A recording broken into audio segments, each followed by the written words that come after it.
I just did it. Let me know if it worked.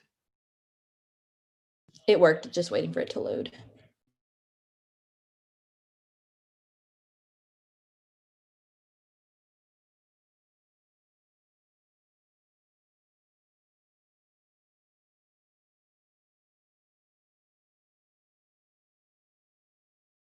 Okay, y'all are live and y'all are good to start. All right. So if the parties are ready to begin, let's call the case of the estates of Genesis Petrillo versus Peony Estates and Harper Martini. My name is Judge Asher Miller. Scoring judges, please look at the two buttons on the top, the lower left side of your screen, and remember to keep your audio and video off unless you're told otherwise. You should also have your video set to hide all non-video participants. This means the only people on the screen currently should be advocates and me. So attorneys, could you please turn on your videos if they're not already ready? Hi.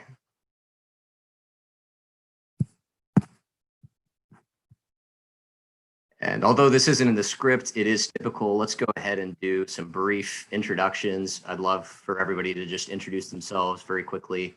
And I'll also include witnesses, just very brief. Say your name, and if you're a witness, which witness you'll be playing.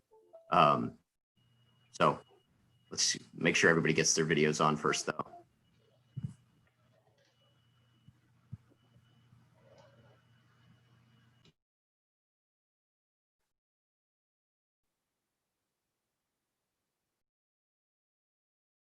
All right. Like I said, we don't have a whole lot of time, so go ahead and just say your name and go ahead and let's begin with the defense. Hi, Your Honor. My name is Abigail Franke. I will be the opener for defense, along with my co-counsel, Mr. Cooper Attic, who will be our middle attorney. Good evening, Your Honor, and I'll be closing, Your Honor. Closing. My apologies. And Kanisha Barlow, who will be our middle attorney. Good evening, Your Honor. For our witnesses, we will have Mr. Jack Bale playing Dr. Richard Cannon. Good evening, Your Honor. Mr. Reed Suddaby playing Austin Lewis. Good evening, Your Honor. Good evening. And Miss Emily Zieris playing Miss Blair Osborne. Good evening, Your Honor. And that is everyone on the defense. All right. Plaintiff? I am the plaintiff side attorney, Joseph Herrera. My name is Avani Soni, and I will be doing the closing for the plaintiff. My name is Gabriel Hollis, and I will be doing the opening for the plaintiff. As for the plaintiff witnesses, we have Ms. Razan Elsadig, who will be playing Inspector Riley Adkins O'Keefe. Good evening. We have Leslie Garcia, who will be playing Dr. Jimin Kwan. Good evening, Your Honor. And we will have, let's see our last witness, Stephanie Fernandez, who will be playing our third witness. Good evening, Your Honor. Good evening. All right. Is that everyone? All right. So let's go ahead, make sure everybody who is, just everyone aside from the attorneys, please turn off your video. Okay. And we can proceed directly into opening statements. However, do either of the parties have any housekeeping matters? Yes, Your Honor. And just a quick question. Did the introduction count as appearances, or would you like us to make appearances before the court? That will count as appearances. That's okay. So first, we would like to draw your attention to stipulation 3 that says that exhibits 1 through 10 have already been pre-admitted. Both sides have already agreed to this. Okay. Okay, let me treat you as both judge and jury. Yes, and one thing that I've been made aware of, all comments, objections will be regarded as constructive sidebar. So no need to ask for questions like, may I approach the bench? Additionally, I'm going to go ahead and presume that all witnesses have been sworn in, so there will be no need to ask each witness to make sure that it maintains the truth. And additionally, this is just me, we won't need to have anybody move to strike if there is a sustained objection. Just save time for the hypothetical court reporter. So are there any other housekeeping matters? Yes, Your Honor. May we assume that all exhibits have been pre-marked? Yes, you may. Can we, well, you already did 6:15. And do we have the court's permission to use display demonstrative aids and exhibits as needed, or do you prefer that we ask every time? Or you're asking whether you want us to ask for permission to display like exhibits or demonstrative aids? That depends. Will I be able to, this is the first time we've done this via Zoom. I know that we're going to put it in a side-by-side mode. Will that be something that I'll be required to do for live stream, or should we assume that somebody's recording is going to take care of that? To my knowledge, it's a judge's preference. Some of them say, just go ahead and pull it up and then make sure you take it down. Some of them do want us to ask every time we want to bring something up. Let's go ahead, and the very first time that that's happened, go ahead and make the request. And then after that, I'll presume it's been accepted from then on. Your Honor, at this time, I would also like to bring the court's attention to the fact that the defense has agreed to elements 2 and 4 of negligence per se. Therefore, we only need to prove elements 1 and 3 for today. Is there a response to that? Any response? The defense has agreed to this, Your Honor. Okay, just confirming. All right. And time allowing, and on the time allowing, may we have a recess and the conclusion of the plaintiff's case in chief? Yes, absolutely. Yeah, just make sure to make me aware of that. I have that written down. If I forget, please let me know. Okay. And finally, Your Honor, if time allowing, maybe we have a brief recess and the conclusion of the defense's case in chief. If that's necessary, if we're going over time, then, we could decide to maybe draw some extra time without going over so that neither team's penalized. We can allow that, but yes, that's fine. And with that, the plaintiff is ready to proceed. All right, wonderful. Defense? Yes, Your Honor. First, I would like to point your attention to the negligence pretrial order, which states that this trial is bifurcated. Today's proceedings will only be dealing with liability, not with damages. That's fine. And with that, Your Honor, the defense is ready to proceed into opening statements. All right, wonderful, wonderful. Okay, so I'm going to go ahead and turn everybody onto speaker view. And judges, I mentioned this earlier, if it's not on speaker view, go ahead and put it that way. And if you are not speaking, please turn off your camera, including myself, and please go right ahead. And the defense may begin its opening arguments.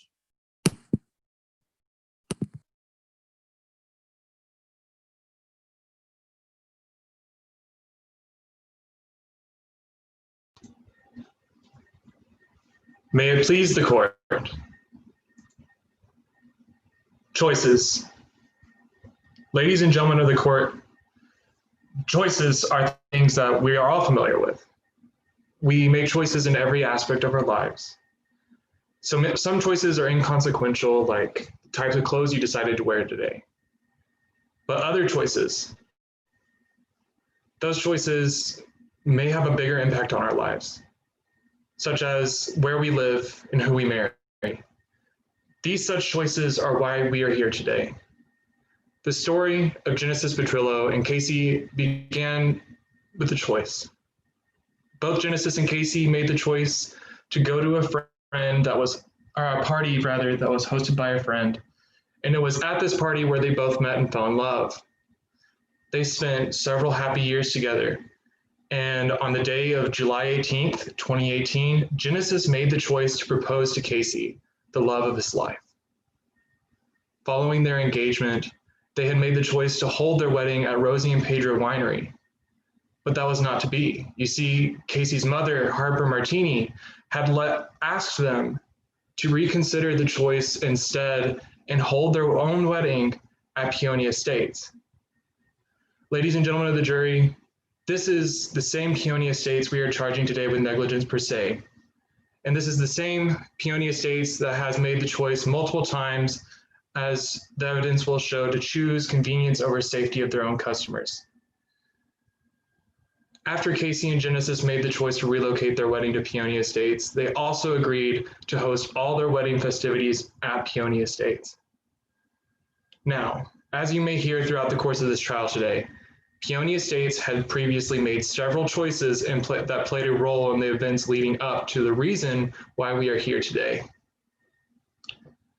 The happy couple was enjoying their wedding festivities and enjoying the time they spent with their families and friends when on June 7th, 2019, Genesis was gifted with a bottle of wine that he proceeded to drink from. And it was this choice to drink from the bottle of wine that he was gifted at his own wedding that ultimately led to his untimely passing. This choice should not have resulted in Genesis's death. Ladies and gentlemen of the jury, my name is Gabriel Hollis, and I, along with my co-counsel today, Avani Soni and Joseph Herrera, have the privilege and responsibility of representing the plaintiff, the estate of Genesis Petrillo, against Peony Estates. My co-counsel and I, as the plaintiff in today's trial, bear the burden of proof. This burden of proof is that of the preponderance of the evidence, or that the facts of the case are more likely than not true. We are charging the defendant with negligence per se, which just means that they violated an established statute that was there for the health and safety of the public. To meet this burden, we will be bringing before you 3 witnesses. First of those being Angel Rodriguez, who was a close friend of the happy couple. And throughout her testimony, you will hear about the events of the wedding rehearsal night and hear of the gruesome symptoms that Genesis suffered. Second, you will hear from Inspector Riley O'Keefe, who was the health inspector who regularly conducted inspections at Peony Estates. She will speak about what she has found in her previous inspections.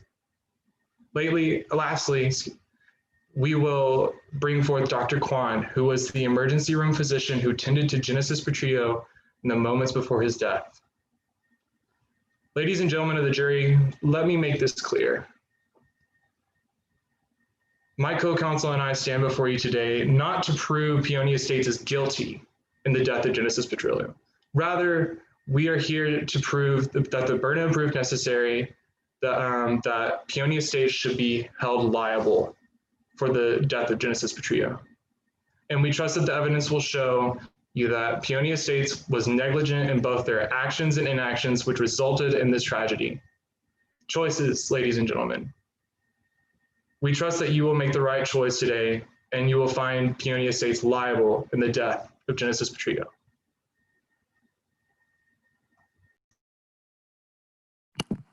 All right, thank you. And I'll go ahead and leave on my camera this time. I figured that was actually incorrect. I have to leave that on. And that was the plaintiff. So now the defense, please proceed with your opening argument. Yes, Your Honor. May it please the court. The easiest answer isn't always the right answer. On July 7th, 2019, Genesis Petrillo was excited for the rehearsal party for his wedding the next day, held at his fiancée, Casey Soto's family's winery. This rehearsal party was full of fun, dancing, and a lot of alcohol. Genesis drank a lot of alcohol. And in an unfortunate turn of events, ended up in the hospital and died. This is a horrible tragedy. And while it is natural to feel sympathy, it is still important to find the right answer. The plaintiff has simply looked for the easy answer instead of searching and taking the time to find the right one. And that is why they have brought a claim of negligence against Peony Estates. As the plaintiff, they bear the burden of proof, and they have to meet this burden by preponderance of the evidence, or simply that it's more likely than not that Peony Estates broke a health and safety statute, and as a result of that exact break, Genesis Petrillo lost his life. And they will be unable to meet that burden at the end of today's trial because instead of looking for the right answer, they stopped when they found an easy one. And because of this, they left questions unanswered. When did the pesticides enter the wine bottle? How did the pesticides enter the wine bottle? And did Genesis Petrillo even die of pesticide poisoning? At the end of today's trial, these questions will still be left unanswered. Now today, we'll be calling 3 witnesses to the stand. First, you'll hear from Dr. Richard Cannon, an expert in the medical field who specialized in toxicology. Dr. Cannon will tell you that there are too many factors to conclusively determine Genesis Petrillo's cause of death. He will also tell you that because no one kept track of how much Genesis drank on June 7th, or what Genesis drank on June 7th, it is possible that Genesis Petrillo died of alcohol poisoning. Next, you'll hear from Mr. Austin Lewis, the head winemaker at Peony Estates, who has spent his entire life in the winemaking industry. He also personally handled and oversaw all the handling of pesticides at Peony Estates. He'll tell you that he did everything he could in order to ensure that every customer and everyone who visited Peony Estates was safe. He'll also tell you that he personally held annual employee training to make sure everyone knew the safety procedures regarding pesticides.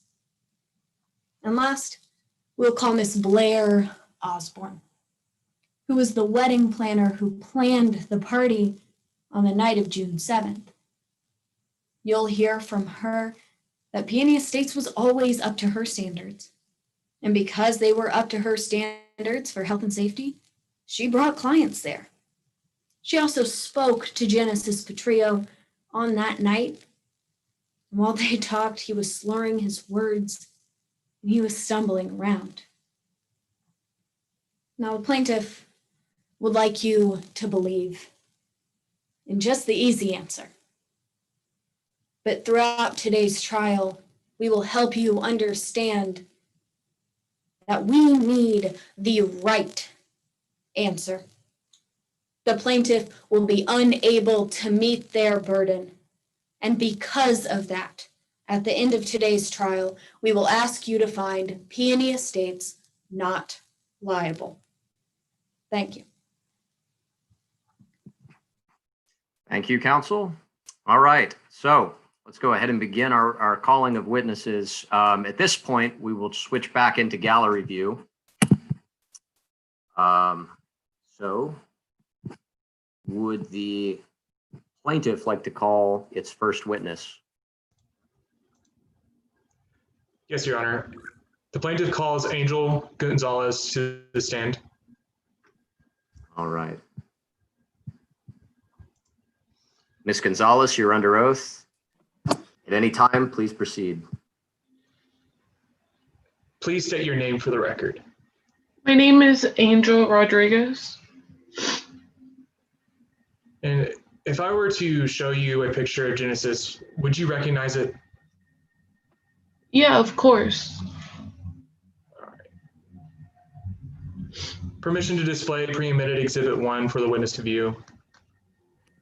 Any objections? No, per stipulation, we have no objection. All right, great. So this will count as that very first time. All future ones, no need to request. Go ahead and display it. Can you describe what is displayed before you? That's a picture of Genesis. We were very close friends. And I know this is upsetting for you, so I will respect if you need to take a short break. But has it been altered in any way since you last saw it? No, he looks so happy there. When did you first meet Genesis Petrillo? I met Genesis in the summer of 2016 through a mutual friend, Drew. And can you describe your relationship with Genesis and Casey after you met them? Yeah, well, we became very close friends, right when I met them. I'm sorry.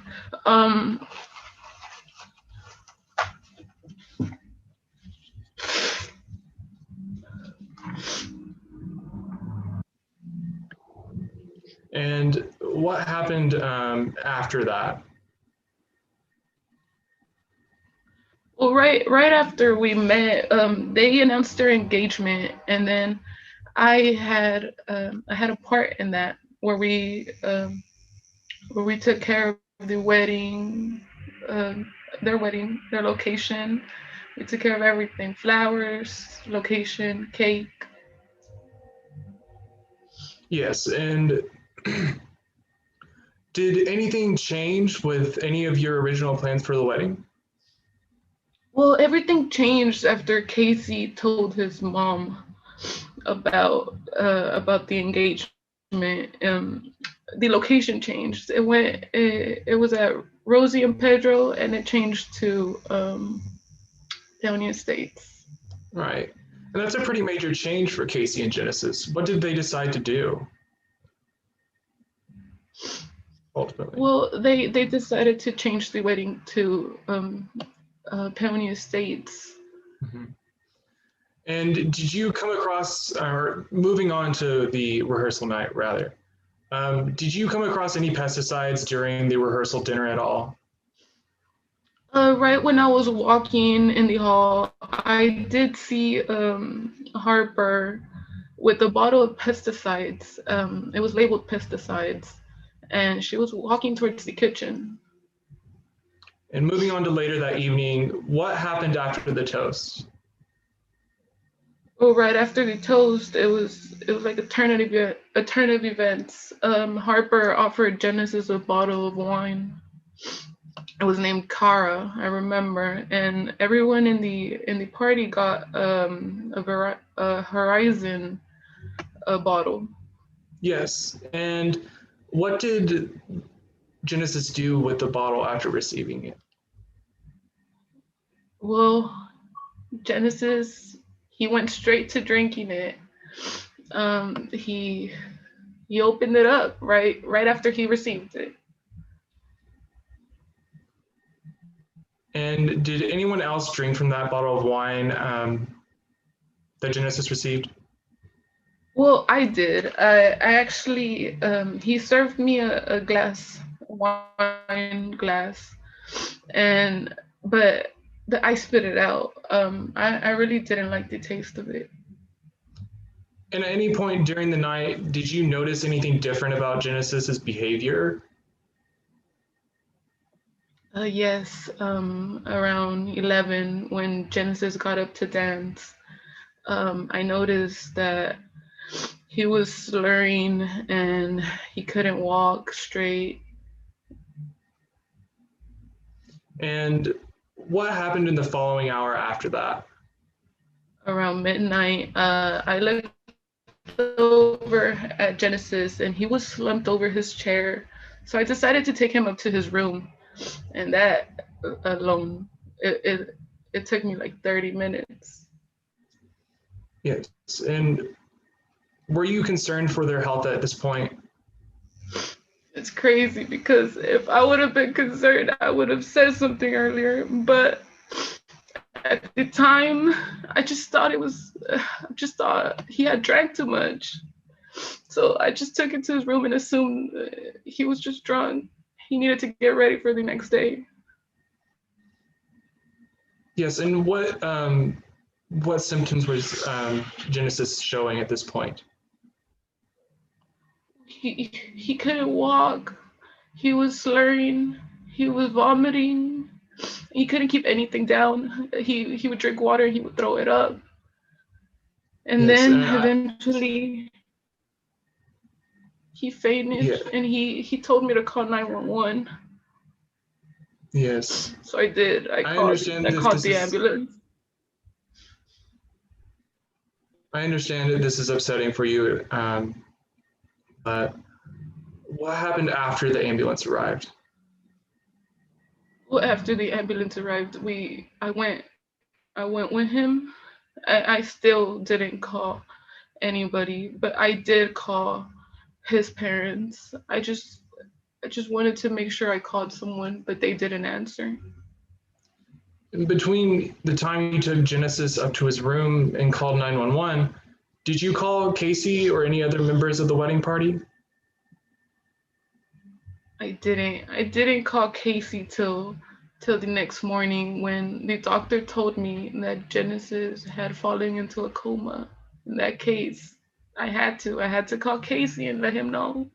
Yes, and later that morning after you were told that,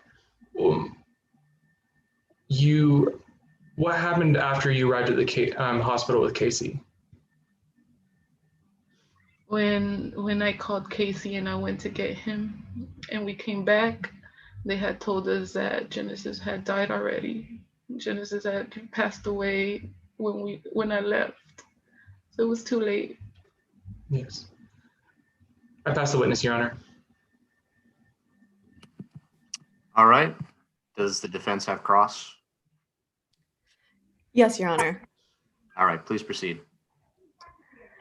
Now, Ms. Rodriguez, I have a couple of questions for you. Is that all right?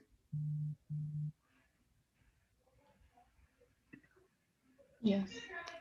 Now, Ms. Rodriguez, you don't work at Peony Estates, do you? No. You don't know the extent of their safety protocols or procedures, do you? No. Ms. Rodriguez, you don't know anything about their employee training or pesticide safety, do you? No, not really. However, Drew Matsukis is one of your closest friends, correct? Yes, he introduced me to Genesis. You knew that Drew worked at Peony Estates, correct? Yes, Drew did work at Peony Estates. And you knew that Drew had found the wedding prep to be mostly painless. Objection, Your Honor. Relevance, excuse me. I don't believe that Ms. Barlow finished her question. Could you please repeat your question and then let's hear that objection again? Yes, Your Honor. You knew that Drew found the wedding prep mostly to be painless, right? Was that the objection that you had a question to a moment ago? It was addressed to the previous question. You have to make sure that you give your objection timely. However, I'll go ahead and go back. What was the previous question? That I simply asked the witness whether she knew that Drew worked at Peony Estates. And your objection was relevance? Yes. Response? Your Honor, this makes the fact more likely, as in Drew knows that the ins and outs of Peony Estates, also the pesticides, the keeping, the storage. So this makes this irrelevant in this case, as in the case being brought up is negligence. I agree. It's probative. Overruled. Go ahead and continue, please. I'll re-ask my question, Ms. Rodriguez. So you knew that Drew found the wedding preparation to be mostly painless, isn't that right? Yes. In fact, everything was running so smoothly that Drew could continue working his regular job in addition to doing the wedding preparation. Isn't that right? Well, he really mentioned. Objection, Your Honor. Lack of personal knowledge. Response. Your Honor, this, I can lay the foundation if it is required for me. Yes, please do that. Please go back and ask some questions to establish foundation. Yes, Your Honor. Ms. Rodriguez, so you had a conversation with Drew, isn't that correct? Yes, he's my friend. I always have conversations with him. And you were talking during the wedding rehearsal, isn't that correct? As I said, he's my friend. And Drew confided in you talking about Peony Estates, isn't that correct? Objection, Your Honor, hearsay. I would not refer that. That would not be hearsay, in my opinion. I'll overrule that. Please continue. I will repeat my question, Ms. Rodriguez. Drew confided in you about his workings with Peony Estates, isn't that correct? Yes. Drew confided in you that he could continue working his regular job, even though he also had wedding preparation to do for Peony Estates. Isn't that right? Yes. Now, you don't have any reason to believe that your friend Drew would not do his job, do you? He mentioned being really very stressed. I'm sure as one is, but I mean, after all, this was his friend's wedding, right? Yes. And Miss Rodriguez, you found seeing the pesticides to be a bit odd, correct? Can you repeat that? I said that you found seeing the pesticides to be a bit odd, correct? Objection, Your Honor, leading. Response? Your Honor, this is cross. Correct. Overruled. I will repeat my question again. Ms. Rodriguez, you found to see the pesticides that you stated on direct examination that you saw earlier to be a bit weird, right? Oh, yes. Yes. It was weird. But Ms. Rodriguez, you're not an exterminator, are you? No. For all you know, this practice was perfectly normal. I guess so. I don't really know. Exactly, you don't know. For all you know, it could have been completely safe. If that's what you're saying, yes. Ms. Rodriguez, the only thing that you can sit up here and say today is that you found it odd, yes or no? Yes. I have no further questions, Your Honor. Mr. Hollis, would you like to redirect? No, Your Honor. I would like to dismiss this witness. All right, excellent. Ms. Rodriguez, you may be excused. Could we also get a quick time check if there's anyone who's keeping track plaintiff has for direct?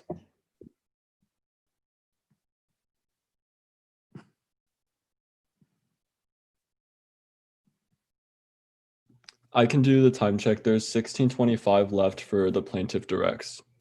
Okay, thank you very much. Just kind of wanted to make sure. All right, so will plaintiff call the next witness? Yes, Your Honor. Plaintiff calls Inspector O'Keefe to the stand. All right. Ms. O'Keefe, you are under oath. Plaintiff, begin your direct examination. Can you introduce yourself to the court, please? Yes, hello. My name is Riley Atkins O'Keefe. And Ms. O'Keefe, what do you do for a living? I'm a senior inspector for the DHES and the FDA. Can you describe some of the duties that you conduct as a senior inspector? Yes, I do winery inspections, I do restaurants inspections.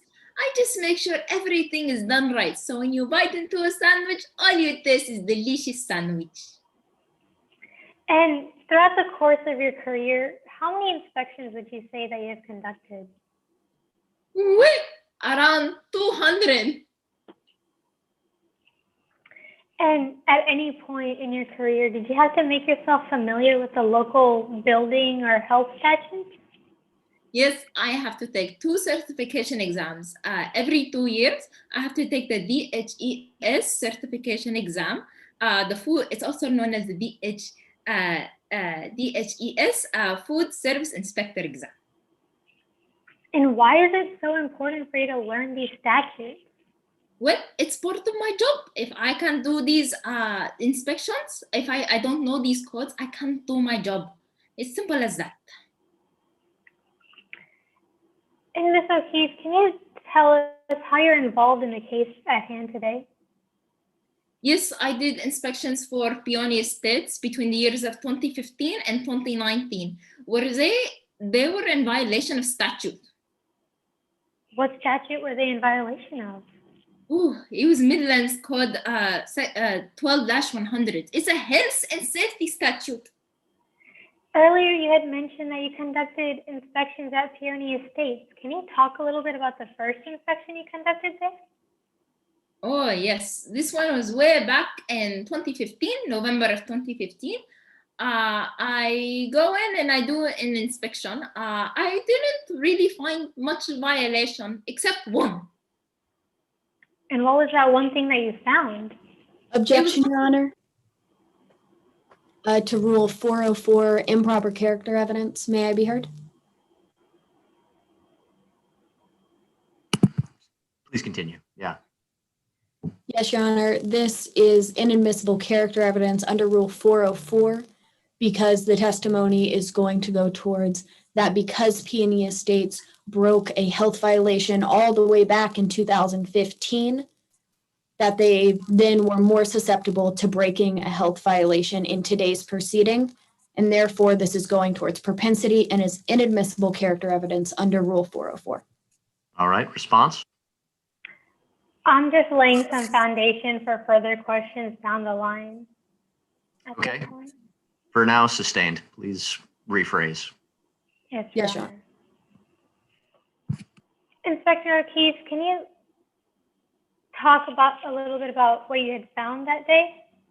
Yes, there was no violation, but I did find a can of pesticides outside the kitchen. They have to be the Objection, Your Honor. I'd like to re-raise the same 404 objection. Right. Plaintiff, in your counsel, in your question, when you say that day, which day are you referring to? The day of the first inspection, November of 2015. Yeah. So the previous objection, I've sustained it. So that would be character evidence. We can't have testimony on that particular event as it could show inadmissible evidence. So you'll have to find another way. Yes, Your Honor. Inspector O'Keefe, you had mentioned that you had conducted several inspections at Peony Estates. Can you talk a little bit about any of those inspections that you conducted?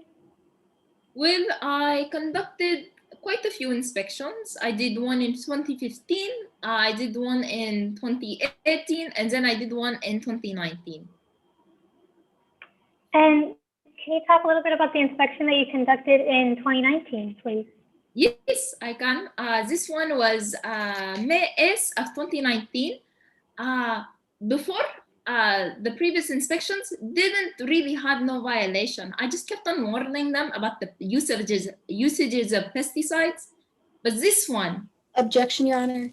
Hearsay to her warning, the statement that Ms. Adkins O'Keefe is warning Peony Estates.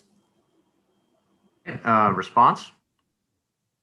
This is the witness's own testimony, rationally based perception, Your Honor. I believe opposing counsel just explained it's testimony from the state. She's retelling it here in court as an inadmissible out-of-court statement. Do you have an exception for that hearsay objection? No, Your Honor. I can rephrase my question. Okay, sustained. Yes, Your Honor. Inspector O'Keefe, can you talk a little bit about the inspection that you conducted on May 2019? Yes, I can talk about it. This time I went down to the cellar. I find 4 major health code violations. Oh my goodness. Yes, so yes, I just found 4. Can you talk a little bit about these 4 health code violations that you found?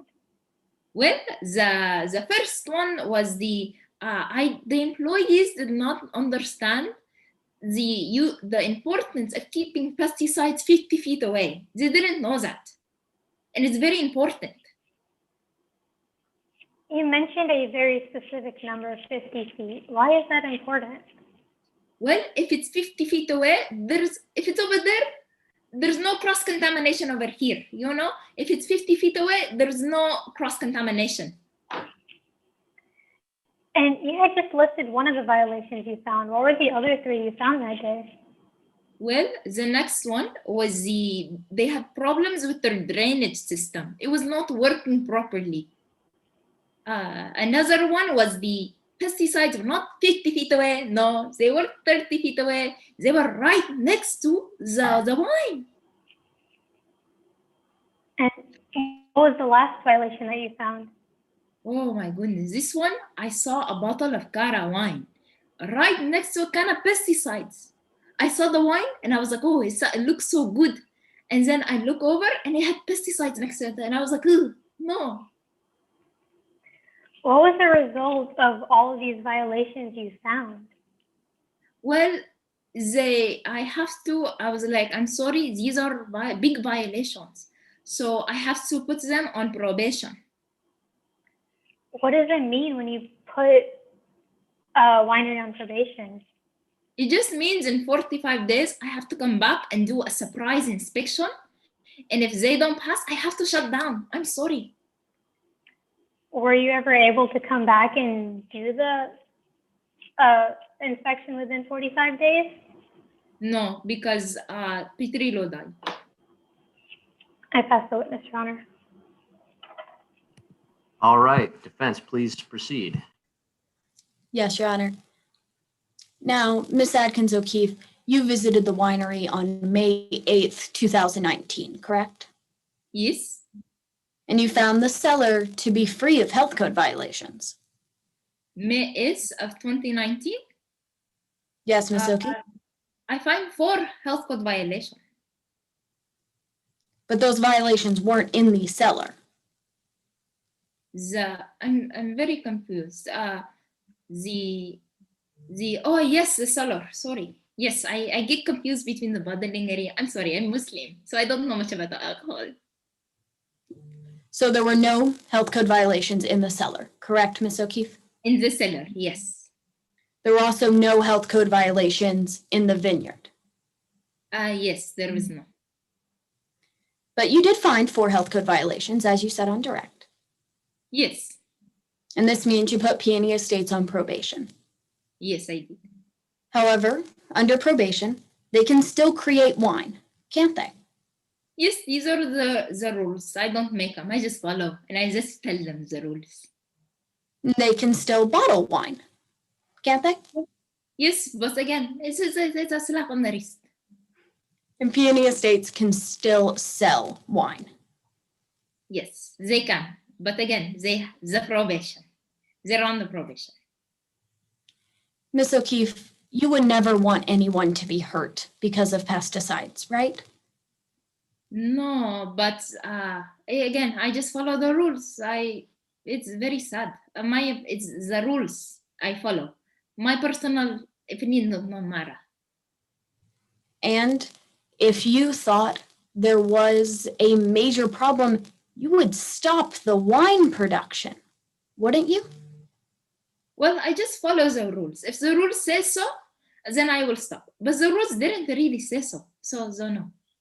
So according to the rules that you follow as a health code inspector, Peony Estates could still produce wine, and it was safe.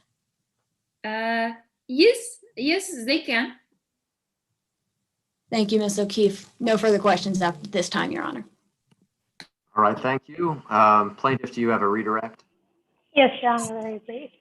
All right, you may be. Ms. O'Keefe, can you tell the court why you have to put a winery that's on probation, give them a window of time of 45 minutes or 45 days? Well, we believe in second chances. Sometimes, like, sometimes we just give them the opportunity to fix their mistakes. You know, sometimes it's a genuine mistake. People make mistakes. We are all human. No further questions at this time, Your Honor. All right, If thank opposing you. counsel has no recross, may the witness be excused. Well, do you have a recross? No recross, Your Honor. All right, wonderful. Ms. O'Keefe, you may be excused. All right. Will the plaintiff call its final witness? Your Honor, the plaintiff calls for Dr. Jimin Kwan. All right, Dr. Kwan, you are under oath. Plaintiff, you may begin when you are ready. Please tell us your name. Hello, my name is Dr. Jimin Kwan. And what is your educational background? Well, I received my Bachelor's of Science in Biology with a minor in Chemistry at Georgia Institute of Technology. And then I went to medical school at the University of North Carolina at Chapel Hill. After that, I did my residency at Emory's Department of Emergency Medicine, where I had the privilege of working with the legendary Dr. G.T. Seaver. And what is your occupation, Dr. Kwan? I'm the chief emergency physician at River Valley Hospital in Midlands. And what do you do as the chief emergency physician? Well, I'm tasked with a lot, but some of the things I'm in charge of is quickly and accurately diagnosing patients who enter the ER. I also lead a team of doctors and nurses who tend to my patients. And in addition to that, I'm also in charge of ordering tests, making diagnosis, and deciding on the best treatment for my patients. Do you do anything else besides working as the chief physician at River Valley Hospital? Yes, I'm on the board of directors of Doctors for Organic Solutions, which is an organization that advocates against the use of chemical pesticides. And does that position affect your work decision? No, not at all. When you become a doctor, you take an oath, and I make all my decisions in a professional manner in order to provide the best treatment and results. And what do you specialize in your profession? My specialization is toxicology. Do you have any publications? Yes, I have multiple, but my favorite is Don't You Know That You're Toxic? Differential Diagnosis in Poisoning Cases. And how are you involved in today's case? I'm actually the one who treated Genesis Petrillo when he came into the emergency room. What did you review in preparation for today's case? I reviewed a plethora of documents. Some of them include the affidavit of Angel Rodriguez, 2 toxicology and laboratory reports, an analytical report of Cara wine bottle, and an alcohol impairment chart. Did you use any principles and methods? Yes, in addition to doing a document analysis, I also ran some tests the day of the encounter at the emergency room. And are these principles and methods widely accepted in your field? Yes, lots of doctors and experts use them. Are these principles and methods reliable enough to be applied? Yes. Okay. And what tests did you order? I ordered an ACH test to test the levels of enzymes found in plasma. These enzymes can tell you whether it causes nervous system to fail or operate. Okay, so let's talk about those tests conducted a little bit later down the line. First, I want to get into your first encounter with Genesis Petrillo. When did you first come in contact with Mr. Petrillo?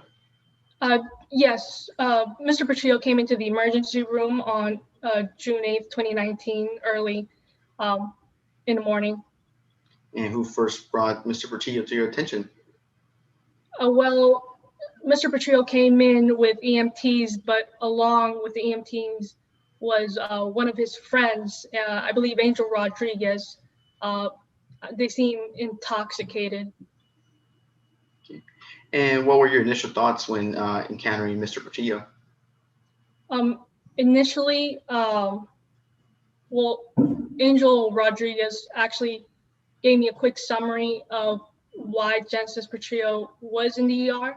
So the night before, some of the conditions that Genesis Petrillo was displaying included nausea, vomiting, all signs that pointed towards alcohol poisoning, which is what I initially believed Genesis Petrillo came in for. But after some of the other symptoms that Mr. Petrillo was displaying, I came to the conclusion that it was something else. Did you handle any documents of Genesis Petrillo's symptoms and results? Yes, I reviewed the death certificate of Genesis Petrillo. Would you be able to recognize this death certificate if shown? Of course. Okay. Would it prove useful to your testimony today? Yes. Your Honor, may I display Exhibit 7, which has been pre-admitted per stipulation 3 on the screen? You may.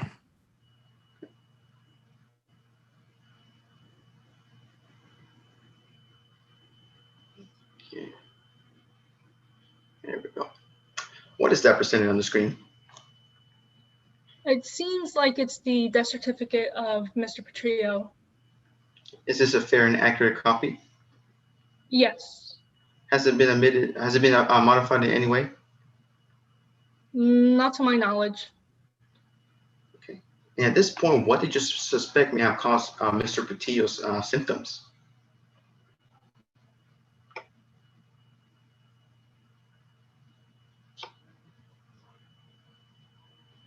Hello?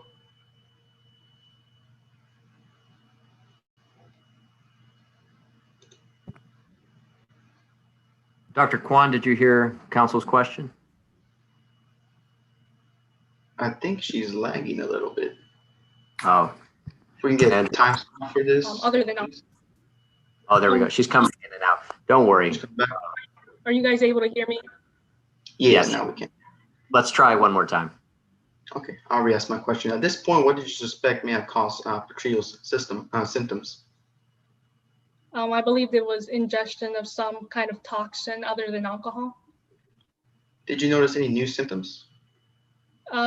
Yes. So the pulse, his heart pulse was slowing down and breathing was also slowing down, which aren't really symptoms of alcohol poisoning.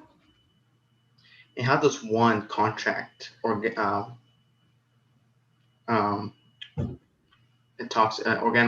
poisoning? Well, there are 3 ways. You can contact it by skin contact, inhalation, and ingestion. What method of contraction did you conclude for Mr. Petrillo's diagnosis? I concluded that it was ingestion. Mr. Petrillo didn't show any signs of skin contact with the poison, and the time frame of the symptoms weren't really consistent with skin contact or inhalation poison. And what made you rule out alcohol poisoning? Well, there are certain symptoms that alcohol poisoning victims display, which some of them are dilation of pupils and a certain rate in the pulse. Mr. Petrillo showed the opposite of these symptoms. In addition to that, his BAC was 0.16%, which is high, but not high enough to cause severe muscle twitching and lack of some issues with motor skills. These are some of the symptoms that Mr. Petrillo was displaying and that were inconsistent with an alcohol poisoning case. See, that's just a symptom. So let's go over the actual testing results. So please explain this ACA test you mentioned. Well, with this test, if the enzyme levels are low, it indicates that there's a correlation between that and organophosphate pesticides. And what are organophosphates? Organophosphates is a fancy name for pesticides, and they can be very dangerous to humans and cause the nervous system to fail. Basically, it's a deadly poison. Why test for organophosphates? Well, while other poisons can cause similar symptoms, only organophosphates are commonly found in pesticides here in Midlands. These pesticides tend to cause pupils to contract, just like Petrillo was displaying when he came into the ER. What did the ACA test and toxicology report show? It showed that Petrillo did have low enzyme levels, as I had predicted, and that organophosphate was indeed present in the blood. And with that, what was most likely the source of poisoning? I believe the source of this poisoning was the wine Pedrillo ingested on June 7th, 2019. I found this based on some samples that were taken from Mr. Petrillo's stomach. So ultimately, what is your say on what caused Genesis Petrillo's death? Well, I can say to a reasonable degree of scientific certainty that Petrillo ingested wine contaminated with organophosphate or pesticide poisoning on the evening of June 7th, 2019, which is what unfortunately caused Mr. Petrillo's untimely death. No further questions. Pass on to witness. All right, thank you very much. Defense, would you like to proceed with cross? Yes, Your Honor. All right, you may begin. Now, Dr. Kwan, when Genesis Petrillo first entered the emergency room, you were informed that they had been drinking a lot that night. Isn't that true? Yes, that's true. And it was at the time that he was exhibiting symptoms such as severe nausea and vomiting, correct? That's correct. And slurred speech. Yes. Your Honor, objection, repetitive. I already answered these in my direct. Response. Your Honor, this is cross. I'm simply going to a point that opposing counsel brought up on direct and elaborating on that point. Sure. Yeah, I think that's fine. Overruled. Dr. Kwan, I'll re-ask the question. They were exhibiting symptoms such as slurred speech. Yes. And Genesis was exhibiting symptoms such as severe stomach pain. Isn't that true? That's correct. And Dr. Kwan, all of these symptoms are consistent with a case of alcohol poisoning. They are, but again, Genesis Petrillo's blood alcohol level was 0.16%, which is fairly low for him to die from an alcohol poisoning case. But Dr. Kwan, to direct you back to my question, Genesis's initial symptoms were consistent with blood alcohol poisoning. Isn't that true? Yes. And in fact, you initially ruled this case to be a case of blood alcohol poisoning, correct? Initially, yes, but later, Genesis Petrillo displayed certain symptoms that led me to believe otherwise. Now, once you ruled this to be potentially a case of alcohol poisoning, you decided to test for blood alcohol content level, or BAC. Isn't that true? Yes. And Dr. Kwan, BAC measures the amount of alcohol in the blood at a specific time, correct? That's correct. And it's in fact also true that the body over time breaks down the amount of alcohol in the blood. Isn't that true? Yes. So, Dr. Kwan, you took Genesis's BAC at 2:48 a.m., correct? That's correct. But in fact, as you later learned, Genesis stopped drinking over 2 hours before that at 12:42 a.m. Based on what the tests show, yes. So over that 2-hour period, Genesis's blood could have broken down the amount of alcohol in it. Isn't that true? There's a possibility. And that would mean Genesis's peak BAC could have been much higher the night of June 7th. Isn't that correct? Again, yeah, it's a slight possibility, yes. In fact, it's a slight possibility that Genesis's BAC was so high, it caused him alcohol poisoning. Isn't that true? Well, yes, but again, there's honestly no way to know what the BAC was at that time, because in order to do that, you'd have to keep track of how many alcoholic drinks Mr. Petrillo would have drank that evening. Dr. Kwan, you were unable to do any of that. Isn't that true? That's correct. Now, after you decided that this wasn't a case of alcohol poisoning, you decided to administer an antidote to Genesis for the symptoms that he was currently having. Isn't that true? Yes. But even after administering that antidote, Genesis's condition went downhill. Unfortunately, it was too late. If she had been brought in earlier, maybe it would have been a different story. It was at this point, after you administered the antidote, that Genesis started to have a seizure. That's correct. And then Genesis slipped into a coma, Yes. and then Genesis died. Unfortunately, yes. And it was at this point that you ruled this to be a case of organophosphate pesticide poisoning, correct? Yes. But Dr. Kwan, correct me if I'm wrong, but doctors test for pesticide poisoning by testing for levels of acetylcholinesterase enzyme in the blood. Isn't that correct? Yes. And the only way to test for this is to run the blood through a lab. Isn't that correct? Yes, that's correct. Well, Dr. Kwan, at this time, you hadn't received the lab results, had you? Well, no, sometimes it takes time to receive the results. Well, Dr. Kwan, despite not having the results at this time, you still ruled this to be a case of pesticide poisoning. Isn't that true? Objection again, repetitive. Ask and answer the question. Hans? Your Honor, this is in new light of whether or not Dr. Kwan had the acetylcholinesterase lab test at this point. This is not repetitive. I'm asking it with this new information after it's been heard.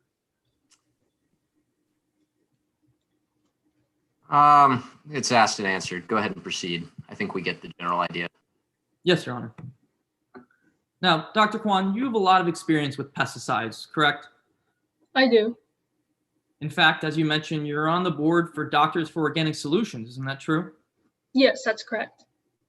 And that group actively tries to ban the use of all pesticides. Isn't that correct? Yes. In fact, you're testifying here today partially because you hope that this trial will send a message.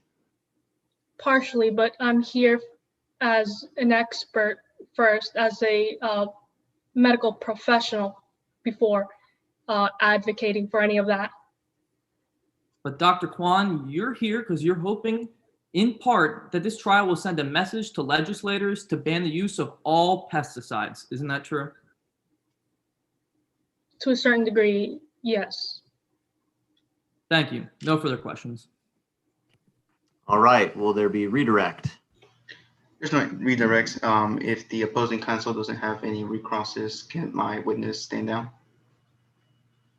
Yes, absolutely. Yeah, no need for recross without a redirect. So, Dr. Kwan, thank you. You may be excused. All right, and I believe I already know the answer to this question, but does the plaintiff have any further any further witnesses to call to the stand? No, Your Honor, we do not. At this point, time permitting, we ask for a recess before the Absolutely. prosecution chief. So we're going to go ahead and do 5 minutes. And again, I'd just like for everyone to know this is still being recorded live for YouTube. So make sure to keep your cameras off, and we will resume in 5 minutes. Thank you.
All right, how are we doing so far on time for this break? Have we made it to 5 minutes? All right. Believe so, Your Honor. Okay, let's quickly make sure both the scoring judges are here. Just would y'all pop in and say we're ready? Okay, Emma's ready, Kenneth's ready. All right, let's go. So, defense, please call your first witness. Yes, Your Honor. The defense calls Dr. Richard Cannon to the stand. May I proceed? Dr. Cannon, you're under oath. Please proceed. Good evening. Please introduce yourself to the jury. Good evening. My name is Richard Cannon. What do you do for a living, Dr. Cannon? I am an associate medical consultant for Gardner Consulting, where I've worked for the last 6 years. Explain what a medical consultant does. Well, I review the diagnoses of other doctors to ensure that they're accurate. In some cases, this means ensuring that patients are receiving the best care possible, while in others, such as this one, I review the cause of death, both of which would be relevant to malpractice suits. Where did you go to school? I graduated with my Bachelor of Science in Chemistry from The Ohio State University in 1990, and I graduated from Harvard with my MD with an emphasis in toxicology in 1996. Describe your experience in toxicology. Well, I worked as the chief toxicologist at Massachusetts General Hospital in Boston for 9 years. Explain your other medical experience. Well, following my time there, I took a faculty position at Midlands Medical School as a professor of toxicology, where I worked for another 9 years before moving to my current job. Have you ever been published? Yes, I've authored more than 50 published articles on issues of medicine, treatment, and toxicology. Have you ever testified in court before? Yes, I've testified 35 times. How do you typically approach a case like this? Well, I would treat this like a case study. I look at medical records, I go through and see if there were any assumptions that were made or if there were any incorrect steps that were taken. What do you do next? Well, then I would use my years of medical knowledge to see what factors weren't considered. Is this method reliable? Yes, this is the gold standard in the field and the basis of all medical training. It is also used by pretty much every doctor who is forming a second opinion or who doesn't have direct access to the patient. Did you reliably apply this method in regards to today's case? Yes, of course. I used it exactly how I learned it at Harvard and how I taught it to my students. What materials do you typically review? Well, when I don't have access to the deceased, I would review toxicology and lab reports in addition to the death certificate. What materials did you review in regards to today's case? Well, I reviewed reports prepared by River Valley Hospital. This included Genesis's toxicology report, the unknown poison analysis report, Dr. Kwan's report, the death certificate certified by Dr. Kwan, an affidavit prepared by Miss Angel Rodriguez, and an alcohol impairment chart. Were these materials sufficient? Yes, they were. Now, how did you approach today's case in particular? Well, in this case, I reviewed the treatment of Mr. Genesis Petrillo and looked at every possible cause of Mr. Petrillo's condition in order to determine a diagnosis. Explain what Dr. Kwan concluded about Genesis Petrillo's cause of death. He concluded pesticide poisoning, but yeah, I'm sorry, he concluded pesticide poisoning. What other factors did he consider? Well, at first he had considered alcohol poisoning. And explain the symptoms of alcohol poisoning. Well, these include nausea, vomiting, stomach pain, slurred speech, incontinence, and slowed breathing, which can then lead to respiratory arrest or the inability to breathe. Which of these symptoms did Genesis Petrillo exhibit? Well, all of them. In fact, respiratory arrest was the official cause of Mr. Petrillo's death. What else did you notice?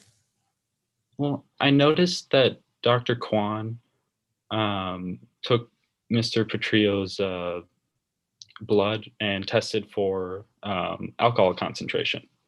But he did, or she did so at the hospital 2 hours after emergency services were actually called. Now, Dr. Cannon, explain why when the BAC was tested for matters. So a person's BAC doesn't stop increasing when a person stops drinking.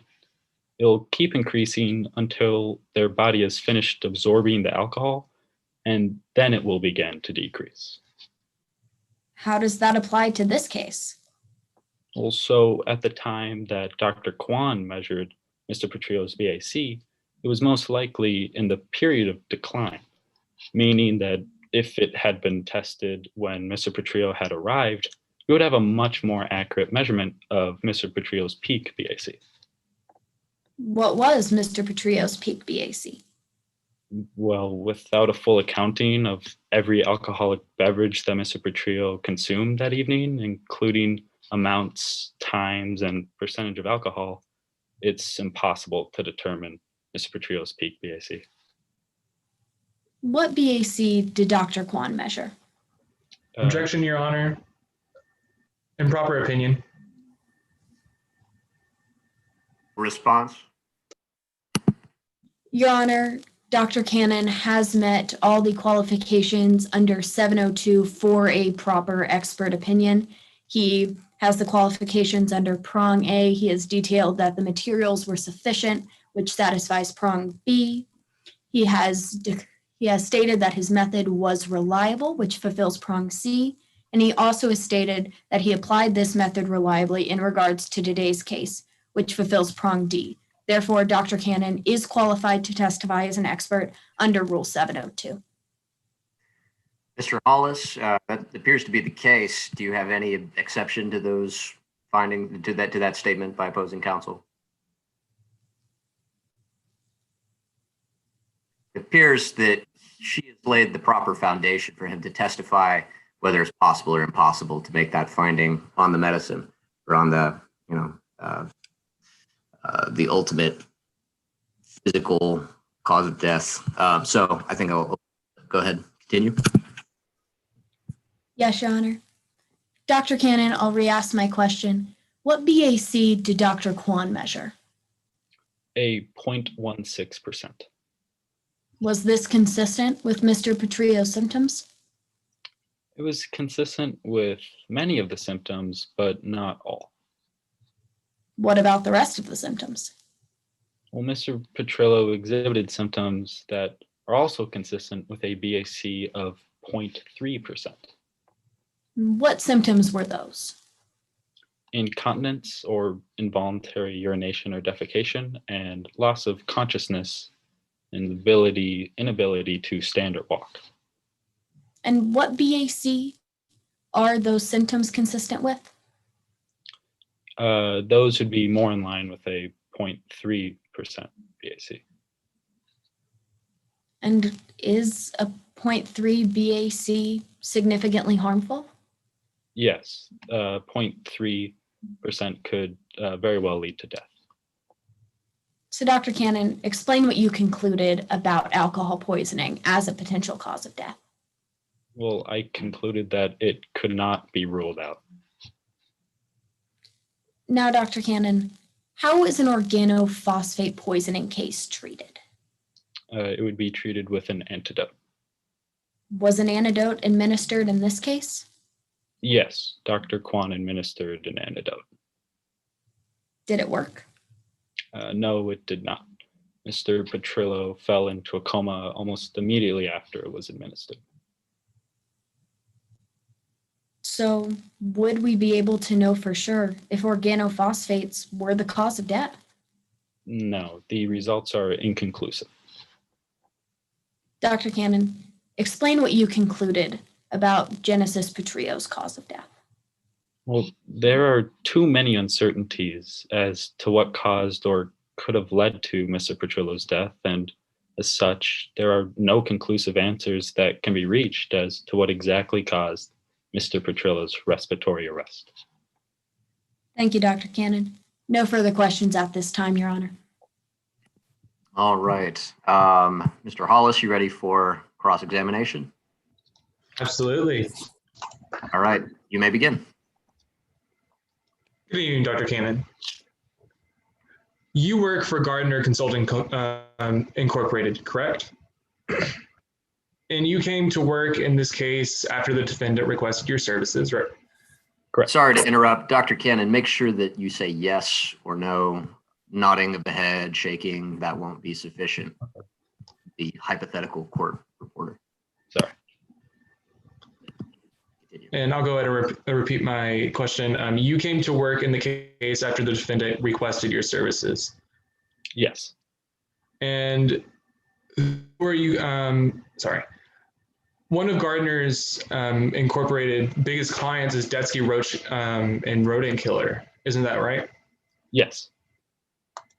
Isn't it true that the loss of Detsky's business would be incredibly detrimental to Gardner Consulting Incorporated's business? It would be. And Detsky CEO Eli Harrison told you that your participation in this trial today would determine whether... Sorry, objection, Your Honor. Hearsay to the statements made by the CEO of Detsky Roach and Rodent Killer. May I be heard, Your Honor? Yes. This statement was stated for the effect on the listener. And it was a statement against a statement made against the interest of the listener. Excuse me. Could you please state whether or not that is an exception to the hearsay rule? Is that a valid exception, or is that just? It is, well, stated for the effect of the listener is listed under 801C. All right. Is not. In that case, then overruled. All right. And so I will rephrase my question, or continue my question. Detsky CEO Eli Harrison told you that your participation in this trial today would determine whether or not the relationship between Gardner and Detsky would continue, correct? Yes, he did say that, which I found insulting because, at the end of the day, I'm a doctor and not a pesticide salesman. And you were instructed in order to preserve this business relationship that the trial end in the defendant's favor, correct? Well, he told me that it would be, what he wanted, but it's not what I wanted. I just did my job correctly and honestly. Yes, and moving on to your investigation, you never had access to the body of Genesis Petrillo, correct? No, I used the reports made by Dr. Kwan. Yes, and according to those reports, there was pesticide in Genesis's system, correct? Yes. And aside from that, you also know that all the food contents within Petrillo's stomach tested negative, correct? Yes. And are you aware that all the other food at the wedding reception tested negative for the pesticide? Yes. And so isn't it true that Genesis more than likely not was poisoned by something that wasn't a food item at the rehearsal? Yes, but unfortunately there is no test to conclusively determine this. Yes, and in your report, you stated four additional causes of death. What were those? They were hepatic disease, alcohol poisoning. Objection, Your Honor. This is outside the scope of the direct examination. In this case, I believe under the American mock trial rules, we don't allow for that to be a valid objection. We won't allow direct examinations that kind of pigeonhole only facts that counsel directing the witness would like to discuss. So overruled. Yes, Your Honor. Yes, I'll go ahead and just for the sake of time, I'll go ahead and rephrase the question. In your report, you stated that there were 4 additional causes of death, correct? Yes, but I only seriously considered alcohol poisoning as an additional potential cause of death. Yes. And however, you also stated that each of these theories failed to explain the state of Genesis Petrillo when they died, correct? Well, Genesis Petrillo died of respiratory arrest, which can be explained by alcohol poisoning. Yes, but you also stated that alcohol poisoning did not explain the contraction of Petrillo's pupils at the time of death, correct? Yes. And the bottle of Cara wine tested positive for pesticide, correct? It tested positive after it had been found in the trash, correct? Yes, and you stated that it was most likely the consumption of this pesticide that resulted in Genesis's death, correct? Yes, but it doesn't mean it's over 50%. Yes. And isn't it true that you stated in your, excuse me, I'll rephrase that. Most likely, Genesis' most likely cause of death was respiratory arrest that resulted from the consumption of pesticide, correct? Yes, that is true. And while it is more likely than the other options, that doesn't mean it's more than 50% likely. But yes. And it is Petrillo's death was most likely caused by the consumption of wine produced at Peony Estates that was contaminated by the pesticides, correct? Yeah. Similar to my answer before, yes. I pass the witness. All right. Would we like any redirect? No redirect, Your Honor. I just asked that my witness be allowed to step down from the stand. Okay. All right. Dr. Cannon, you may be excused. All right. Will the defense call its second witness? Yes, Your Honor. The defense called Ms. Blair Osborne to the stand. All right. Ms. Osborne, you are under oath. Are we ready to proceed? Yes, we are. Okay. Please continue. Please begin. Could you please introduce yourself to the court? Hi, my name is Blair Osborne. I am a private event planner and the owner and founder of Bliss by Blair Events. I plan a variety of events ranging from birthday parties to benefit galas. Oh, and my personal favorite, weddings. Now, Ms. Osborne, how long have you been a wedding planner? Well, I've always had a knack for planning. As a kid, I planned tea parties for some of my stuffed animals, and I guess I've always been a natural at it because by 2011, I decided to make it official and start my very own business. As a part of this job, have you ever worked with someone named Harper Martini? Oh, yeah, I know Harper. So what kind of relationship do you have with Miss Martini? Harper and I have been friendly since 2015. Since that time, I've hosted so many events at Peony Estates, and Harper and her staff have always been helpful. And over the years, Peony Estates has developed such a special place in my heart. I mean, especially Harper. She's an absolute doll. So then why are you here today, Ms. Osborne? So Harper hired me to serve as the wedding planner for her child, Casey, and her fiance, Genesis Petrillo, in October of 2018. In that role, I was, of course, in charge of the wedding planning process. And when did you first meet with Casey and Genesis to discuss the wedding? In January of 2019. Was this meeting successful? So the first meeting between Casey, Genesis, and I was... Objection, Your Honor. Relevance. Response? Your Honor, we are using this to show that Peony Estates has a track record of being let me rephrase. We are showing this to show that Ms. Blair Osborne, with her relation of Peony Estates, has nothing but good things to tell, and that her working with Peony Estates has been nothing of negligent, which makes this testimony more relevant to proven the fact. Response. Yes, please. What does the witness's preference or relationship with the defendant have to do anything with our negligence per se case today? therefore it's not relevant. I would agree. I think that's a great response. Try to limit it to the scope of the cause of action of negligence, please. Yes, Your Honor. So, in terms of meeting with the regular attendance that you would do for a wedding, was this meeting successful in that sense? In that sense, I'd say it was all right. Wedding planning can be stressful, but Casey and Genesis managed to work things out. In the end, it seemed like we were all on the same page. Were you able to meet with this group again after the fact? Of course. Wedding planning takes a lot more than one meeting, you know. We met on several occasions to discuss details and just to get everyone back on the same page. The room often felt tense, to say the least, but I remember there was one meeting that didn't go too well. Which meeting was this, Miss Osborne? So on May 11th, Casey and Genesis went to an event with the rest of the wedding party. And when they walked in a few days later to discuss decorations, nobody said a word.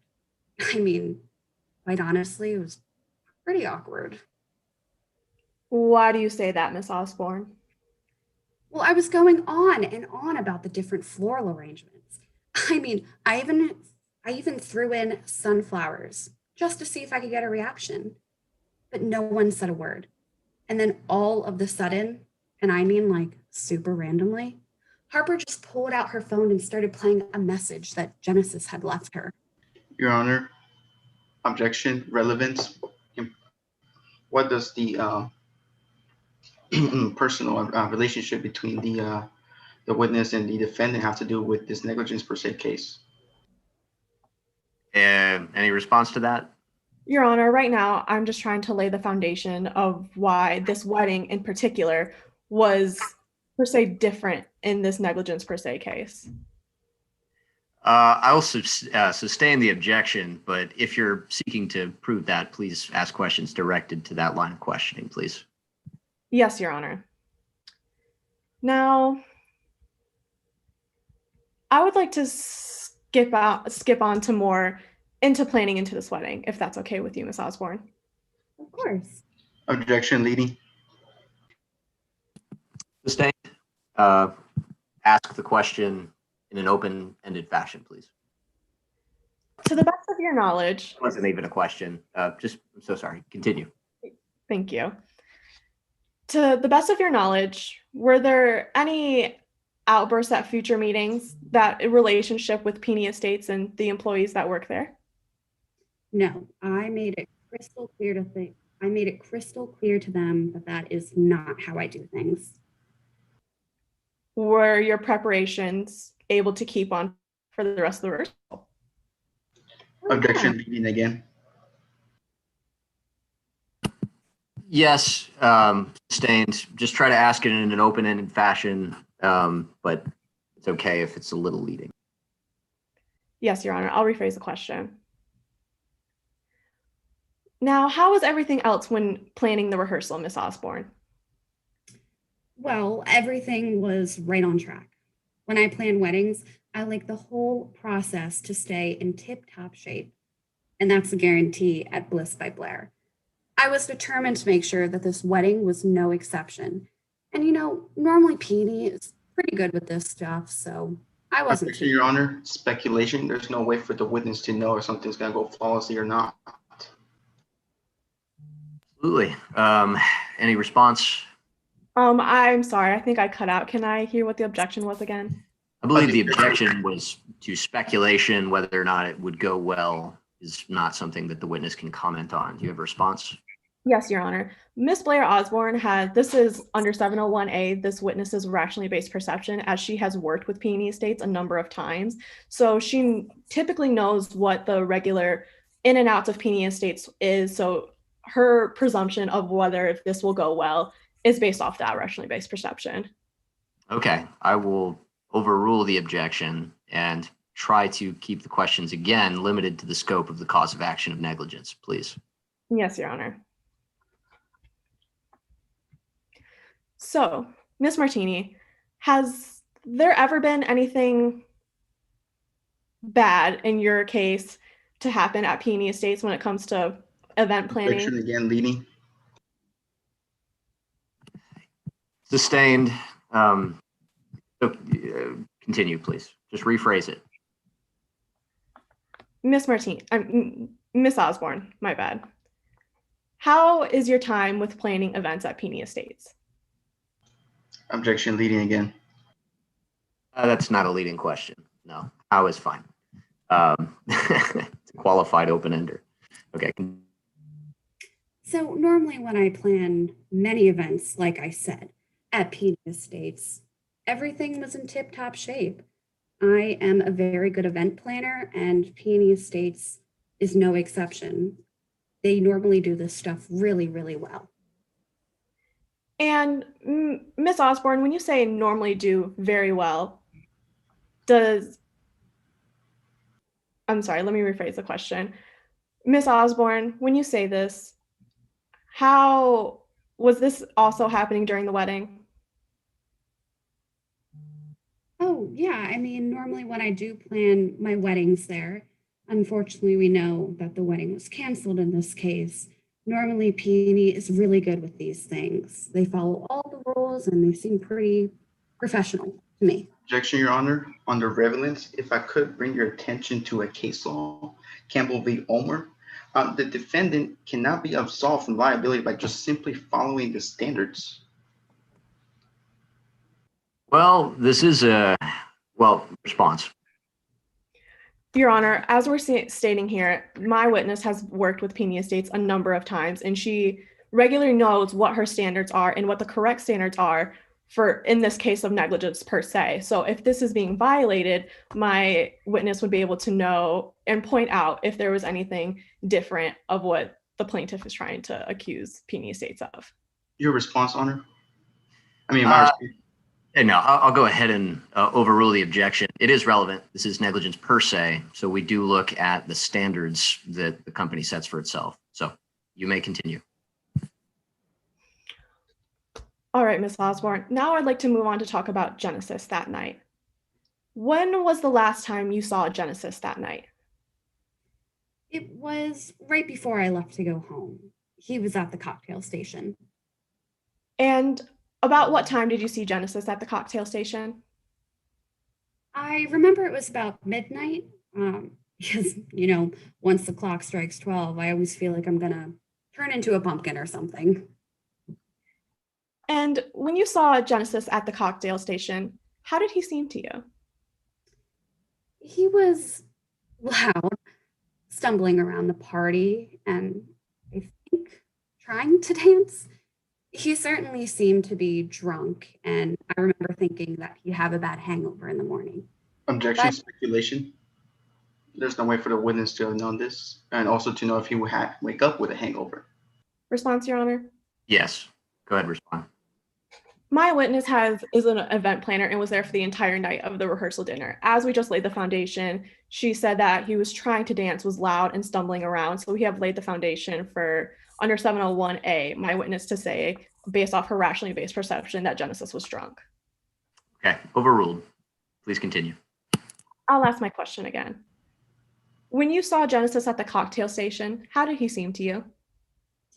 Well, like I said, he was loud, stumbling, and attempting to dance. Again, he appeared to be drunk in my eyes, and I remember thinking that he'd have a hangover in the morning. But I went home after that. My heels much longer. Thank you, Ms. Osborne. I have no further questions. Sorry. Okay. Yes. You may proceed with cross-examination. Hello there, Ms. Osborne. How are you doing today? I'm good, a bit chilly, but doing well. All right. Mind if I ask you a few questions? Go right ahead. Okay. I'd like to lead off with, did you and the defendant ever discuss decor options? Decor options? I mean, that's part of the event planning process. So yeah, we discussed a bunch of details. Okay. And did the defendant ever tell their employees in your presence to ignore any training? I'm sorry?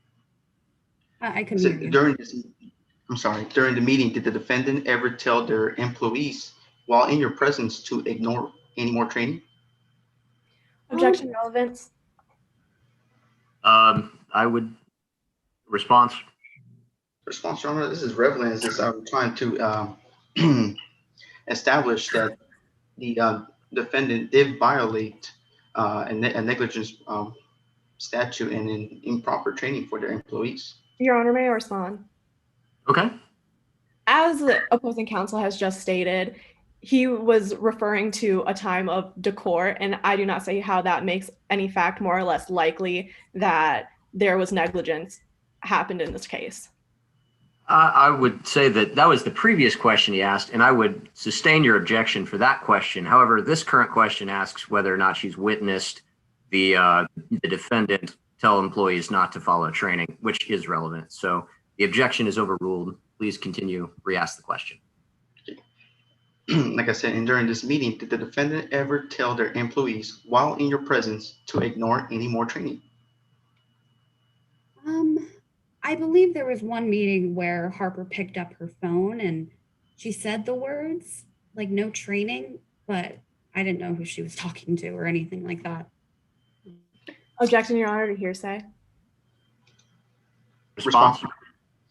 Your Honor, this calls for, if I may, exception, I believe 8031, present sense impression. The declarant, Ms. Osborne, was there present at the time of the action and can also comment on what happened during those events. Okay. I'll go ahead and it's probative. I'll overrule. Please continue. Did the defendant also ignore moving locations of a pesticide in this phone call? Nor moving locations? Objection, lack of foundation. Sorry, it cut out for a moment. What was the objection? I can't hear you. Lack of foundation. Response. We haven't had. Your Honor, I just did lay this on foundation. I'm talking about the meeting of the decor option, and this all happened within the same conversation. Okay, let's go ahead and again overrule. Continue. Now re-ask the question. Did the defendant also ignore moving locations of a pesticide? Personally, sir, I don't know if she ignored anything. I just know she really wanted to have the wedding at her own winery for her daughter's sake. So it is in your sworn testimony that you don't know if the defendant denied to move the pesticide. I'm sorry, could you repeat it? I'm just a little confused. I'm sorry, I'll ask it. So it is your sworn testimony that you don't know if the defendant denied moving the pesticide. Denied moving the pesticide? I thought you asked whether she ignored moving locations. I'm sorry, I'm just a bit The confused. location of the pesticide. Oh, the location. Oh, I'm so sorry. I thought you meant the venue. My goodness. Yeah, I guess she didn't move it. So is that a yes to my question? Yes. And did the defendant ever mention the Carol wine bottle specifically in your presence? Carol wine bottle. Yes, that is the bottle of wine that she gave to Genesis. It was so sweet. And did the defendant ever deny a relocation of this wine while in your presence? I remember her saying not to move the wine. I don't know where it was at. Again, pretty clueless. Ms. Osborne, I just asked for a yes or no question. You have the chance to elaborate when the opposing counsel wants to redirect. I'll move on. When you saw Petrillo and his friends, would you say they were intoxicated? Not all of his friends, but when I saw Mr. Petrillo, he seemed pretty drunk to me. And it is your sworn testimony that Mr. Petrillo seemed drunk to you. Yes, him and Angel, I thought they would have a bad hangover in the morning. Normally groomsmen like to go pretty hard the rehearsal dinner. You gave a statement prior to today's trial, correct? I did. Your Honor, if I may approach the opposing counsel with the witnesses with their affidavit. Okay. Okay. I'm gonna give time for my counsel to bring up this affidavit for Blair Osborne. So go ahead, if it's possible to, yeah, bring it up. That would be ideal. I have it myself, but. And this is your affidavit, correct, Ms. Osborne? Yes, I believe so. I don't see my signature or anything. And you had 24 hours to make any changes to it, correct? Yes, I did. Is it a fair and accurate copy? Objection, Your Honor, to hearsay.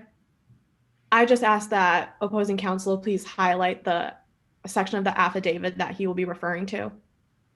So are you withdrawing your objection to hearsay and just objecting generally to identify the specific place he's attempting for this line of questioning? Yes, as an improper impeachment, as in he needs to show me first what. Yeah, it's okay. Please just direct which line. Okay. All right. And Your Honor, may I, if I can, direct your lines to 114 through 116. Okay. I'm a counsel to go ahead and do that. Now, Ms. Osborne, is this a fair and accurate copy? Yes, like I said. And you did sign this on the last page, correct? I did. Now, please read silently as I read loudly.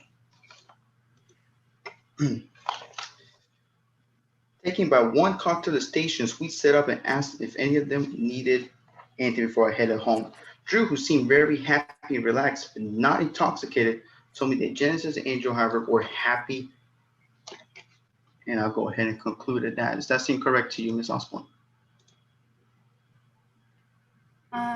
Yes, but as you can see afterwards, I said I thought they'd be hungover, so.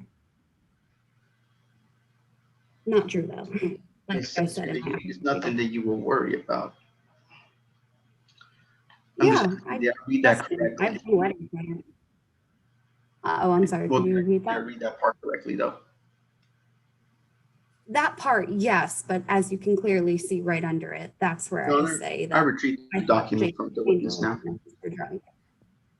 Okay, let's. Your Honor, I asked that my witness be able to finish what she's saying before being interrupted. Okay, first, let me just make sure I have this clear. Is this a line of questioning whether or not the Genesis was seen drunk and intoxicated at the night in question, or are we concerning Drew here? It is for the party, so it looks like the whole group that they were in. Okay, however, that was, I believe, this portion that you just cited there was referring to Drew. Is that where you're trying to take this? No, Your Honor. Afterwards, the declarant in the affidavit would say that they all seemed just happy and relaxed, not intoxicated. All right. Well, let's go ahead. I'll go ahead and we all had a lot of conversation there for a second. Let's. Is there any objection so far to any of the statements that have been made so far by the defense? Yes, Your Honor. As I would say, in his earlier questioning, he asked if Genesis and the entire party was drunk. As my witness stated, she stated that yes, Genesis and Angel seemed drunk, but said nothing about Drew, which is what the affidavit was referring to. That's what I figured. Response? Your Honor, like I said, I mentioned the party, and Drew was part of the party, as so was Genesis Petrillo. Okay. I think let's go ahead and move on. I think we're running low on time, so let's go ahead and just continue if you have any further questions. Yes, Your Honor. And were you worried about Mr. Portillo or Angel? No, not worried. I just knew they were drinking, having fun. I just thought they'd have a bad hangover in the morning. Would you say they would be manageable by morning? Yeah, just a hangover. You know, a lot of groomsmen do this a lot. I would know. And then that following morning, Genesis and Angel were nowhere to be found. No, we could not find them anywhere. And this is until Angel came into Casey's room, the room you were in, Yes. to that's announce true. that Genesis has been poisoned and in a coma. Yes, that was correct. It was a really tragic day. And then the EMTs were called. The EMTs were called in an attempt to save Genesis' life, correct? Yes, I believe so, but at that point she was already at the hospital. Yes. And later that day, you heard from the defendant herself that Genesis has passed. Yes, unfortunately. Now, moving on to the events after this. As a professional, did you continue your partnership with the defendant? No, I mean, although I loved Harper and Peony Estates, I just didn't want that bad business. You know, I'm just starting out. Again, Ms. Osborne, I asked just to answer my question. If you want to go into it further depth, I will save it for the opposing counsel for redirect. You believe further business with this defendant would, you believe further business with the defendant after the surface of the allegations of pesticide poisoning will hurt your reputation? Yes. Correction relevance. Response? Your Honor, this is relevant as in to establish the the further reasoning of the question I asked before as to why the declarant here withdrew her business from the defendant. May I respond, Your Honor? Yes, you may. Whether or not Miss Osborne decided to stop working with Peony Estates has nothing to do to make a fact more or less likely of whether Peony Estates committed negligence per se in this case. Sustained. Go ahead and continue, please. Well, with that, the plaintiff has no further questions. I pass on the witness.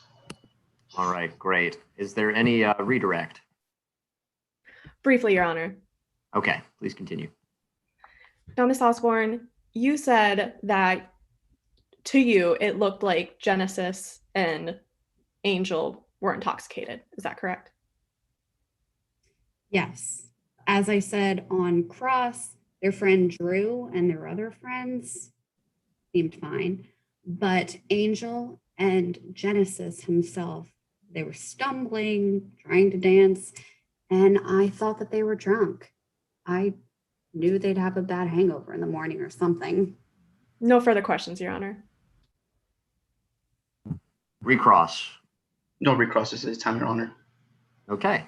The witness may be excused. Thank you, Ms. Osborne. Could we please get a quick time check? Your Honor, all losses at 10:49, I believe. So that gives us roughly 38 minutes left. Yeah, 38 minutes. Interesting. I had written somewhere that all loss. Okay, so have they given us additional time since we started a little late?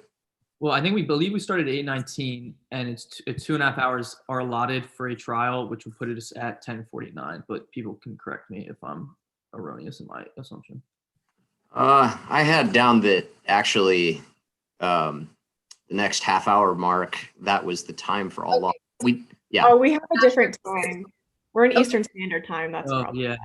You guys do this. I will email the administrator and figure this out. I'm pretty sure that Cooper, the defense attorney, I'm pretty sure that he was correct that we do have the additional time, but I will check to make sure. So just keep going.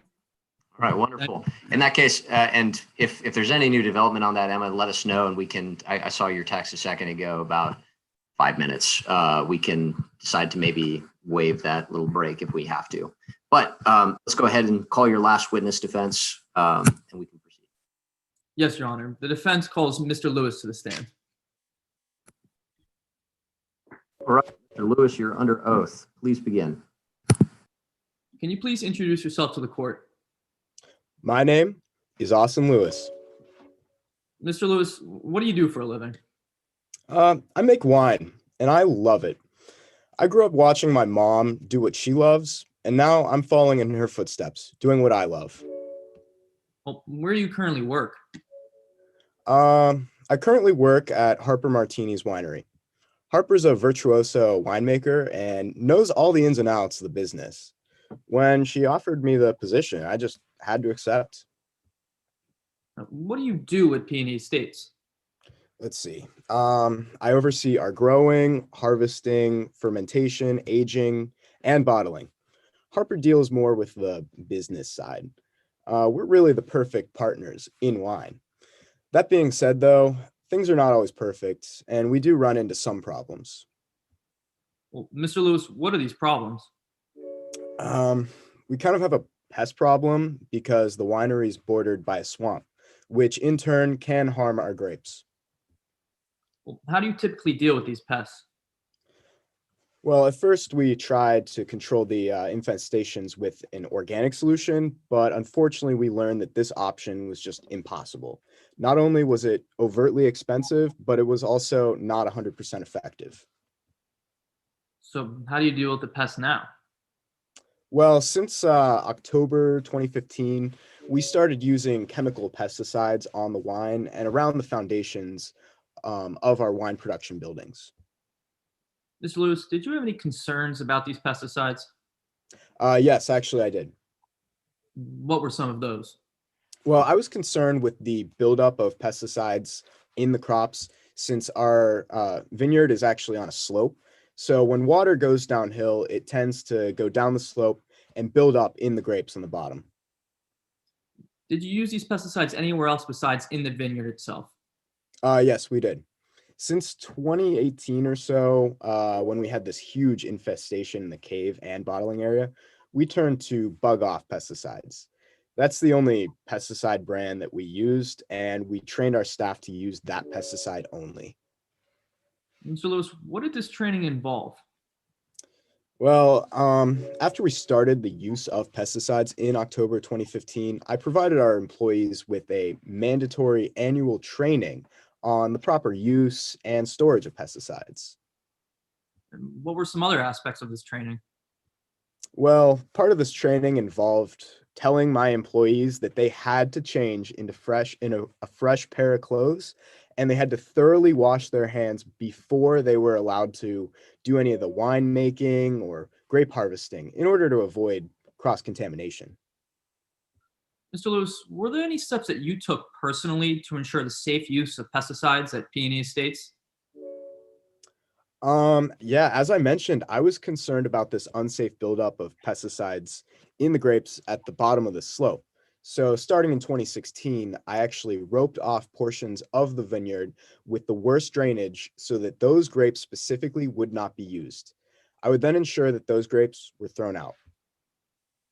Were you able to do this with every batch of grapes? No, actually. In August 2018, I was out of town with a family emergency, but I told Harper to throw those grapes out.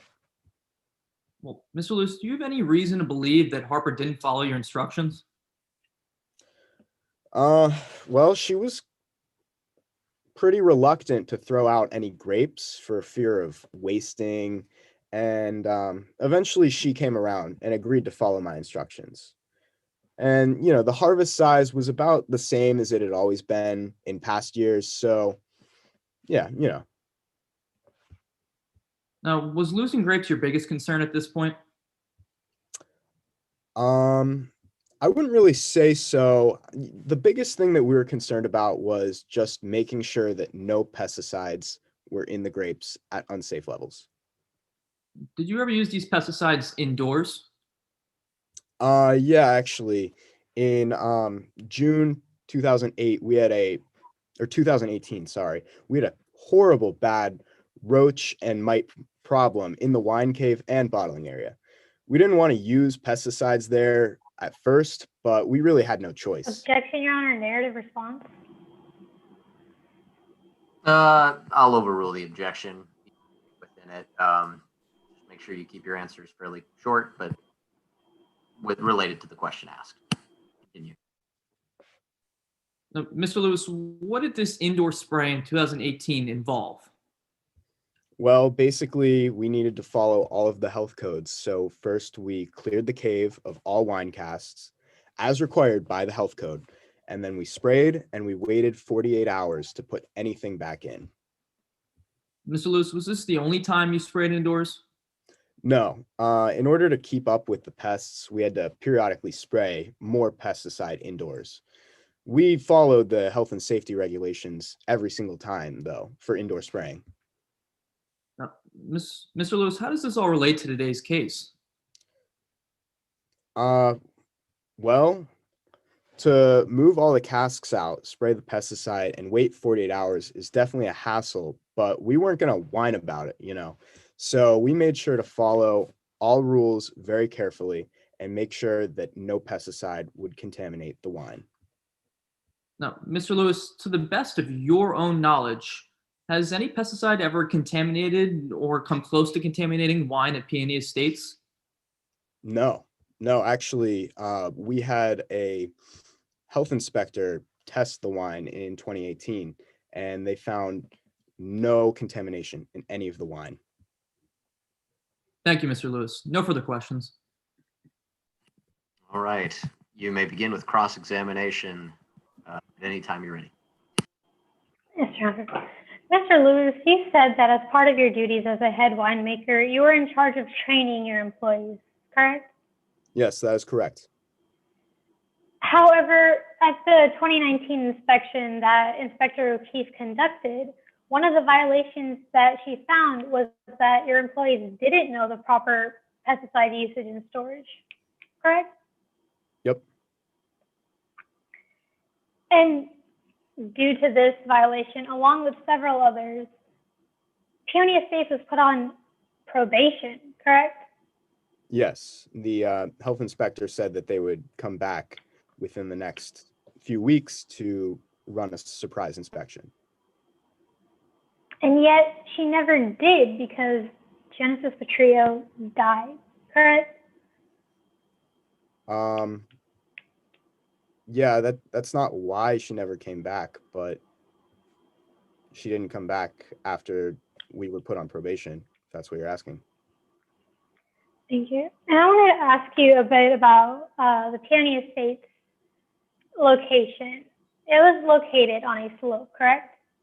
Yeah, basically there was a big slope on like this mountain. So when rainwater would fall down and we sprayed pesticides, sorry about that. Harper keeps the lights off sometimes. There we go. We're good. All right. Yeah, back to what I was saying. This mountain, when rain falls or just other water, pesticides will slowly drip down and accumulate at the bottom. However, That's we would. a yes to my answer, correct? Question? Yeah, sorry. All right. Your Honor, I asked that my witness be allowed to finish the response. Let the witness finish his response. However, witness, this is cross-examination. Try to limit your answer to simply yes or no. My apologies. So that was a yes to my question, correct? Yeah, there was a slope on the hill. And you had a practice of throwing away the harvest that was at the bottom of this slope due to unsafe levels of pesticide there, correct? Yeah, actually, every year we would throw away any of the unsafe pesticides just to be sure, you know. And Harper Martini, your boss, was vehemently against this, right? Oh, yeah, absolutely.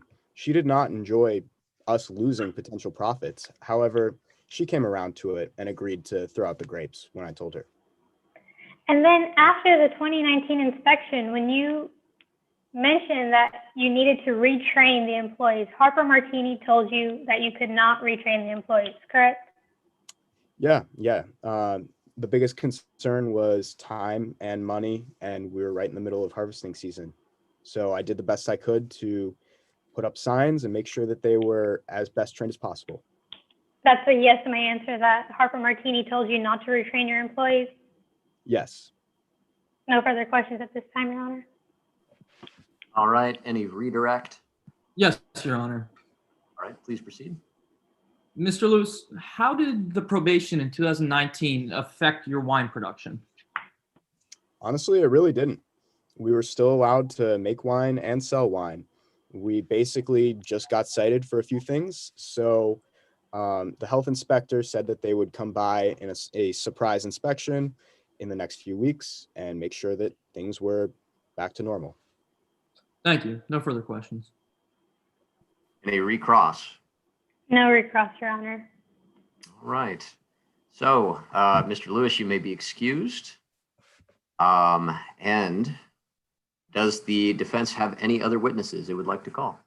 No, Your Honor. At this point, the defense rests its case in chief, and barring some consideration about a 5-minute break. I think we're good. In chat, we saw Kenneth told us it is 10 o'clock that we have to worry about, or 11 o'clock, depending on whatever time zone y'all are in. So we got a 5-minute break, and I'll see you back in just a minute. Yes, Your Honor.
Okay, I believe that is 5 minutes.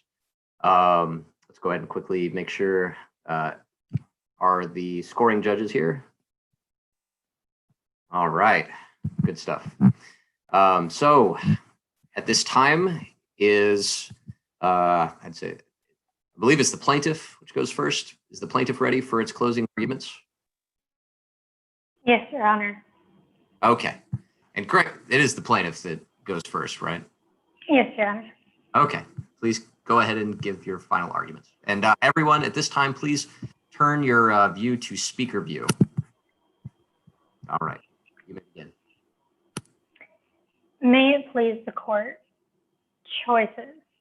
Wedding preparations are chock full of choices that we have to make, from flower arrangements to the venue. However, it was the choice in venue that would ultimately lead to a tragic death and the reason why we are all here today. Peony Estates made several choices throughout the years that they were open. One such choice was improper use of pesticides and the breaking of a Midland statute.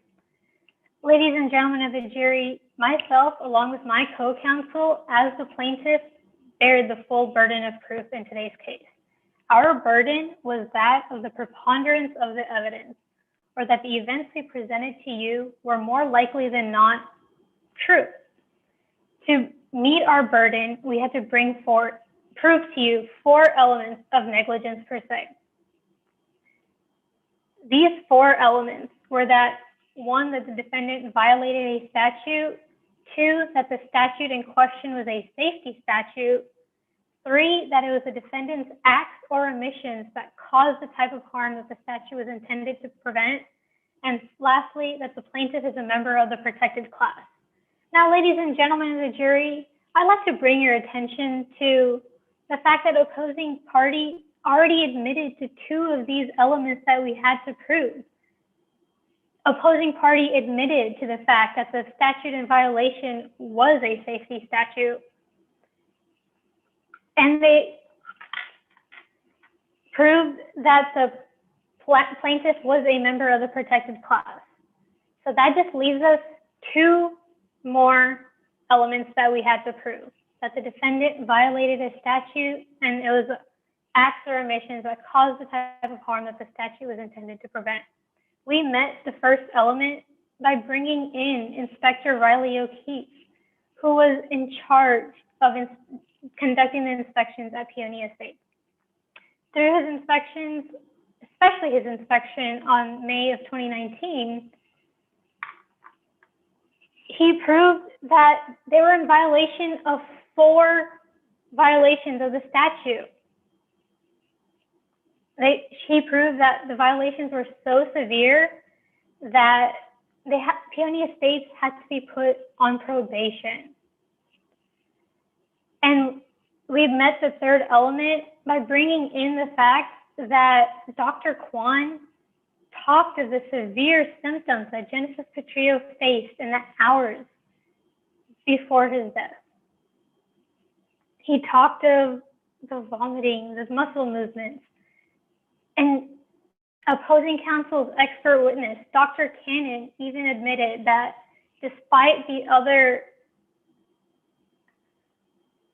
possibilities of the cause of death, he could not for sure rule out pesticide poisoning. Ladies and gentlemen of the jury, I would like to remind you that this pesticide poisoning occurred from the Cara wine that Genesis Petrillo drank. The same Cara wine that was bottled, harvested, fermented on Peony Estates. The same Peony Estates that got put on probation days before his death. Ladies and gentlemen of the jury, we met all 4 of the elements that we had to prove to you in today's case. And for that reason, I ask that you find Peony Estates liable. Thank you, counsel. All right, at this time, let's go ahead and turn it over to the defense. You may begin your closing arguments whenever you'd like. Please turn off your camera. Plaintiff's attorney. Yes, Your Honor. Members of the jury, the death of Genesis Petrillo was a tragic event. For Casey Soto to lose her spouse on the night before they were supposed to spend the rest of their lives together is a pain that no person should have to go through. The community of Peony Estates aches for her loss. But we cannot take responsibility for it. Why? Because members of the jury, in today's case, the easy answer is not the right one. Despite this, members of the jury, the plaintiff have brought a charge of negligence per se against Peony Estates in today's case. Now, in order to prove negligence per se, the plaintiff must show you two things. First, that Peony Estates violated a safety statute in the use of pesticides when creating the wine. And second, they must prove that the violation of the statute was the direct and proximate cause of the harm incurred on Genesis Petrillo. And, members of the jury, the plaintiffs must prove this to you with the burden of a preponderance of the evidence, meaning they must show you it was more likely than not that Peony Estates caused direct and proximate harm on Genesis Petrillo. But members of the jury, they didn't meet their burden today. It's because the plaintiff chose to talk about the easy answer, not the right one. For example, members of the jury, how did Genesis Petrillo actually die? Well, the plaintiff brought before you Dr. Jamin Kwan, a doctor who actively advocates against the use of pesticides and hopes this trial will help ban the use of pesticides throughout the country. They brought before you Dr. Kwan, and Dr. Kwan told you that the only reasonable explanation for Genesis Petrillo's death was pesticide poisoning. Well, members of the jury, Dr. Cannon told you that there was too many unanswered questions and other possibilities in Dr. Kwan's report.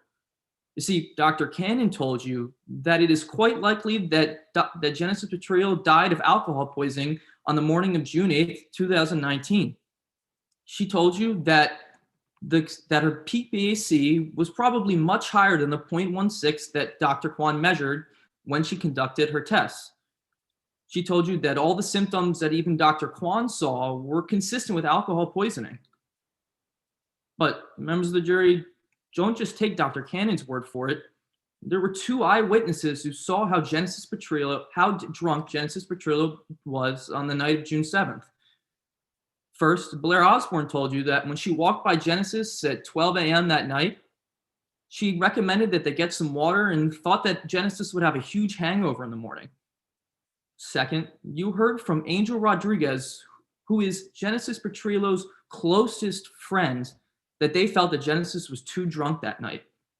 Members of the jury, who would know better than Genesis's closest friend? Simply put, we can't determine that it was more likely than not that Genesis Petrillo died of pesticide poisoning. But members of the jury, this is not the only thing the plaintiff failed to prove to you today. Now, I really want you to think about the story that they're trying to tell you. I want you to think about what the plaintiff is asking you to assume. You see, the plaintiff is asking you to assume that upon Riley Atkins O'Keefe's first inspection in May 2019, that pesticide misuse was rampant throughout Peony Estates. They want you to believe that Peony Estates was consistently misusing and abusing pesticides, all while throwing events and serving happy and safe customers. Well, members of the jury, when did you hear from Riley Atkins O'Keefe that the vineyard or the cellars were not in good condition to produce wine? Well, you didn't. In fact, Ms. Atkins told you that when she arrived in May of 2019, both of those areas were perfectly safe to operate. Now, as opposing counsel told you in her closing, she said that Ms. Atkins considered the violations that she found in May of 2019 to be severe. Well, members of the jury, when did we actually hear Ms. Atkins O'Keefe say that? We didn't. In fact, members of the jury, in Ms. O'Keefe's own words, and I wrote it down so I wouldn't get it wrong, she said that these violations were nothing more than, and I quote, a slap on the wrist. Members of the jury, Ms. Atkins O'Keefe allowed Peony Estates to continue operating even despite these violations because this was simply a probationary measure. Members of the jury, when did you hear from Ms. Atkins O'Keefe that any of the wine, drink, or food otherwise tested positive for pesticides at Peony Estates? Well, you didn't. And why didn't you hear these things? Because they never happened, members of the jury. And this was all due to the work of Mr. Austin Lewis. You see, Mr. Austin Lewis oversaw all of the wine production and pesticide use at Peony Estates. Mr. Lewis told you that starting in 2015, when they started using pesticides, he went out of his way to train, retrain, and make sure that the staff was using pesticides in a proper manner. Remember, you heard that in 2016, Mr. Lewis started roping off portions of the grapes that he considered to be dangerous and was throwing them out at a profit loss for Peony Estates. You see, Mr. Lewis was concerned about the safety of their customers, not any profits that Peony Estates was losing at that time. You heard also from Mr. Lewis that he made sure that each time they sprayed pesticides indoors, they followed the health code statute of taking all of the material out, spraying, waiting 48 hours to put all the material back in, and then doing so. Mr. Lewis told you he did this each and every time they had to spray indoors. That's because Mr. Lewis was concerned about the safety of his customers and the proper use of pesticides. You see, members of the jury, I cannot tell you how the pesticide would have gotten into the wine, but neither can the plaintiff. And more importantly, members of the jury, it was solely their burden today to show you how that would have happened, and they failed to meet that burden. Now, the decision you have to make is not an easy one, but members of the jury, I want you to consider all the facts of the case. I want you to consider each and every testimony from the different witnesses you heard from today in court. Members of the jury, I want you to consider each and everything that the plaintiff failed to prove to you today. And when you consider each of the facts and evidence and failures on the plaintiff's part, you'll see that the easy answer isn't always the right one. You'll find that Peony Estates used pesticides perfectly responsibly. And you'll find that there's no other verdict but to find Peony Estates not liable for negligence per se. Thank you.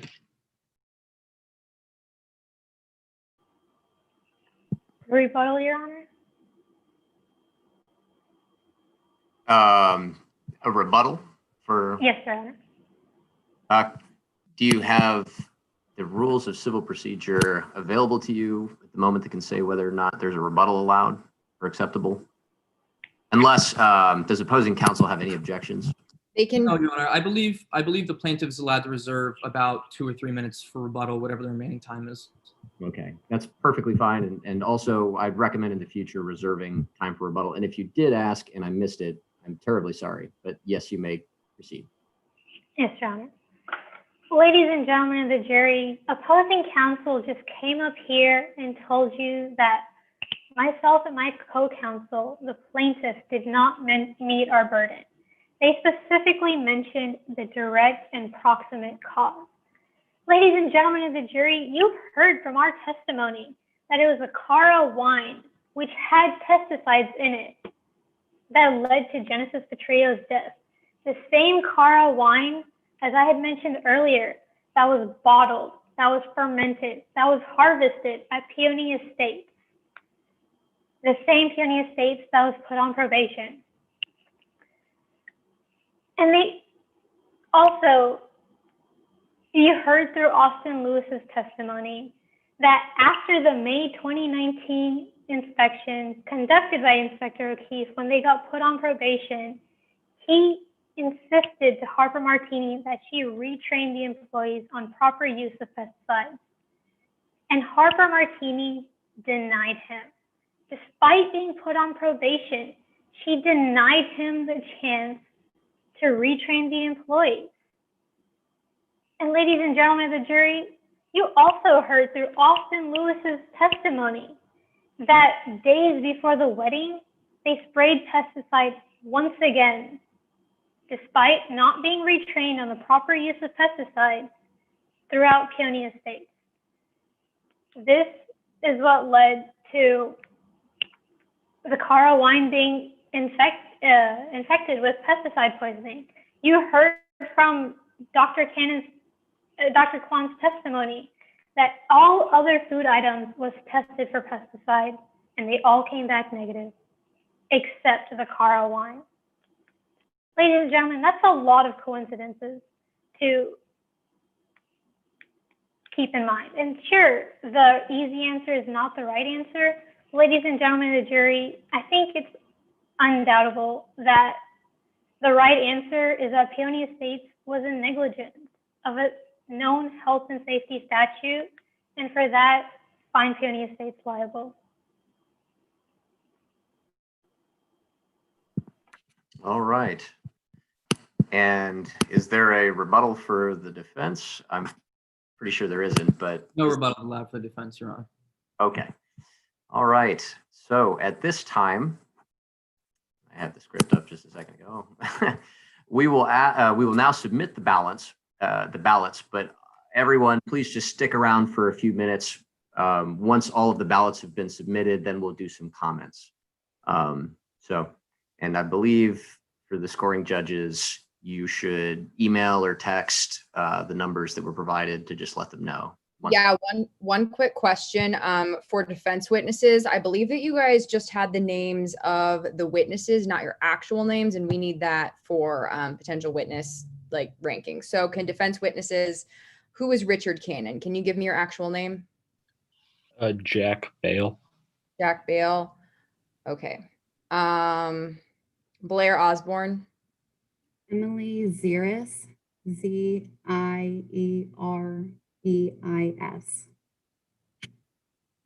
Okay. And then Austin Lewis.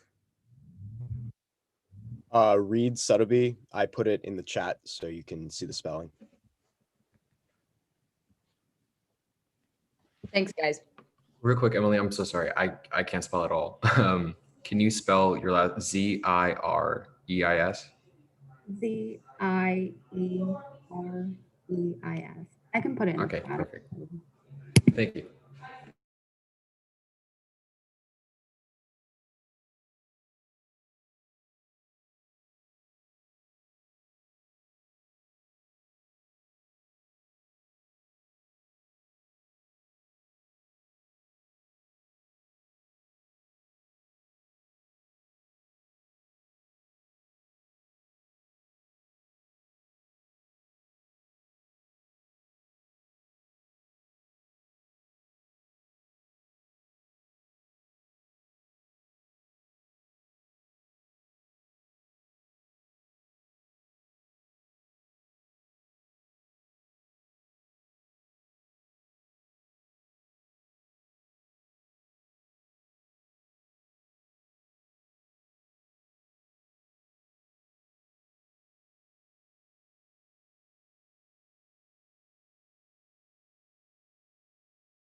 So do we have to wait for his go ahead for comments, or does anybody know? If y'all have already submitted your stuff, then we can go ahead and proceed. Yeah, I submitted and sent him the email notifying that. So I think that, yeah, we're good. All right, great. Kenneth, do you need another minute or are you good? Okay, great. Okay, everyone take a deep breath. Whew, man, great job. Congratulations to all of you for your hard work and preparation.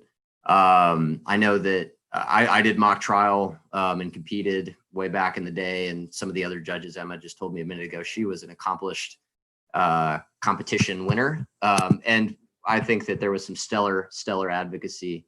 And you're going to hear it probably from every judge in this whole competition, but kudos for managing with the new format on Zoom. I'm sure this has been really different if you've done mock trial in the past. And I hope that you do mock trial in the future if you haven't done it in a real courtroom. Oop. Let's see. Jessica, I think your screen sharing.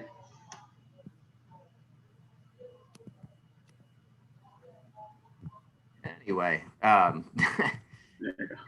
wanted to say just a couple brief comments.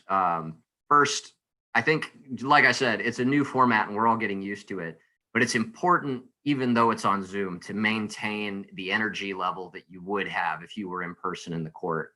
And it can get exhausting, and I'm sure you guys have been sitting down and your butt's sore, but it's important, you know, to give a little energy as things get to a lower point in the proceedings. Second, I think y'all got better with this over time, but objections, make sure that you don't just toss out the objection. In law school, if you guys decide to go be lawyers, you'll learn the format. It's tried and true. It's right. You give the rule, then you apply it to the facts, and you can't go wrong. So if you have an exception to a hearsay objection or character evidence or something, make it plain. You know, rule 401B says this, and then you proceed to explain how that applies.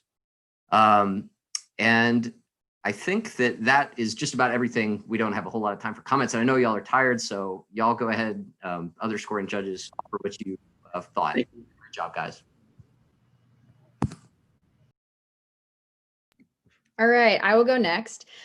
So hi, my name is Emma. Asher and I don't think he mentioned this, we're both 2Ls at Baylor. So I always like to give a little bit of background in that sense. I competed for the University of Minnesota when I was in undergrad in mock trial. And again, kudos to you guys for doing all of this online. I just had a moot court competition online, and it's hard. It's really hard to connect with the judges. And so I'll just kind of give you my brief comments based on that. Okay, so I guess relating to online, I could tell a few of you are reading from the screen. It might not bother some judges, but like it bothered me. And I tried not to score you guys down for it too much, but like it's something that you wouldn't do if we were in person, right? Like you would not be able to read off the screen. So I can tell, other judges can tell. Again, I didn't score you down for it too much, but just like be aware, especially as you're moving into regionals and orcs, have this stuff memorized. You know, you would be doing it if you could, if we weren't in this format. So treat it as though, you know, that's the case. That was a big point. A lot of you guys really liked redirect. I was surprised by that. I don't think I've ever seen so much redirect in one round.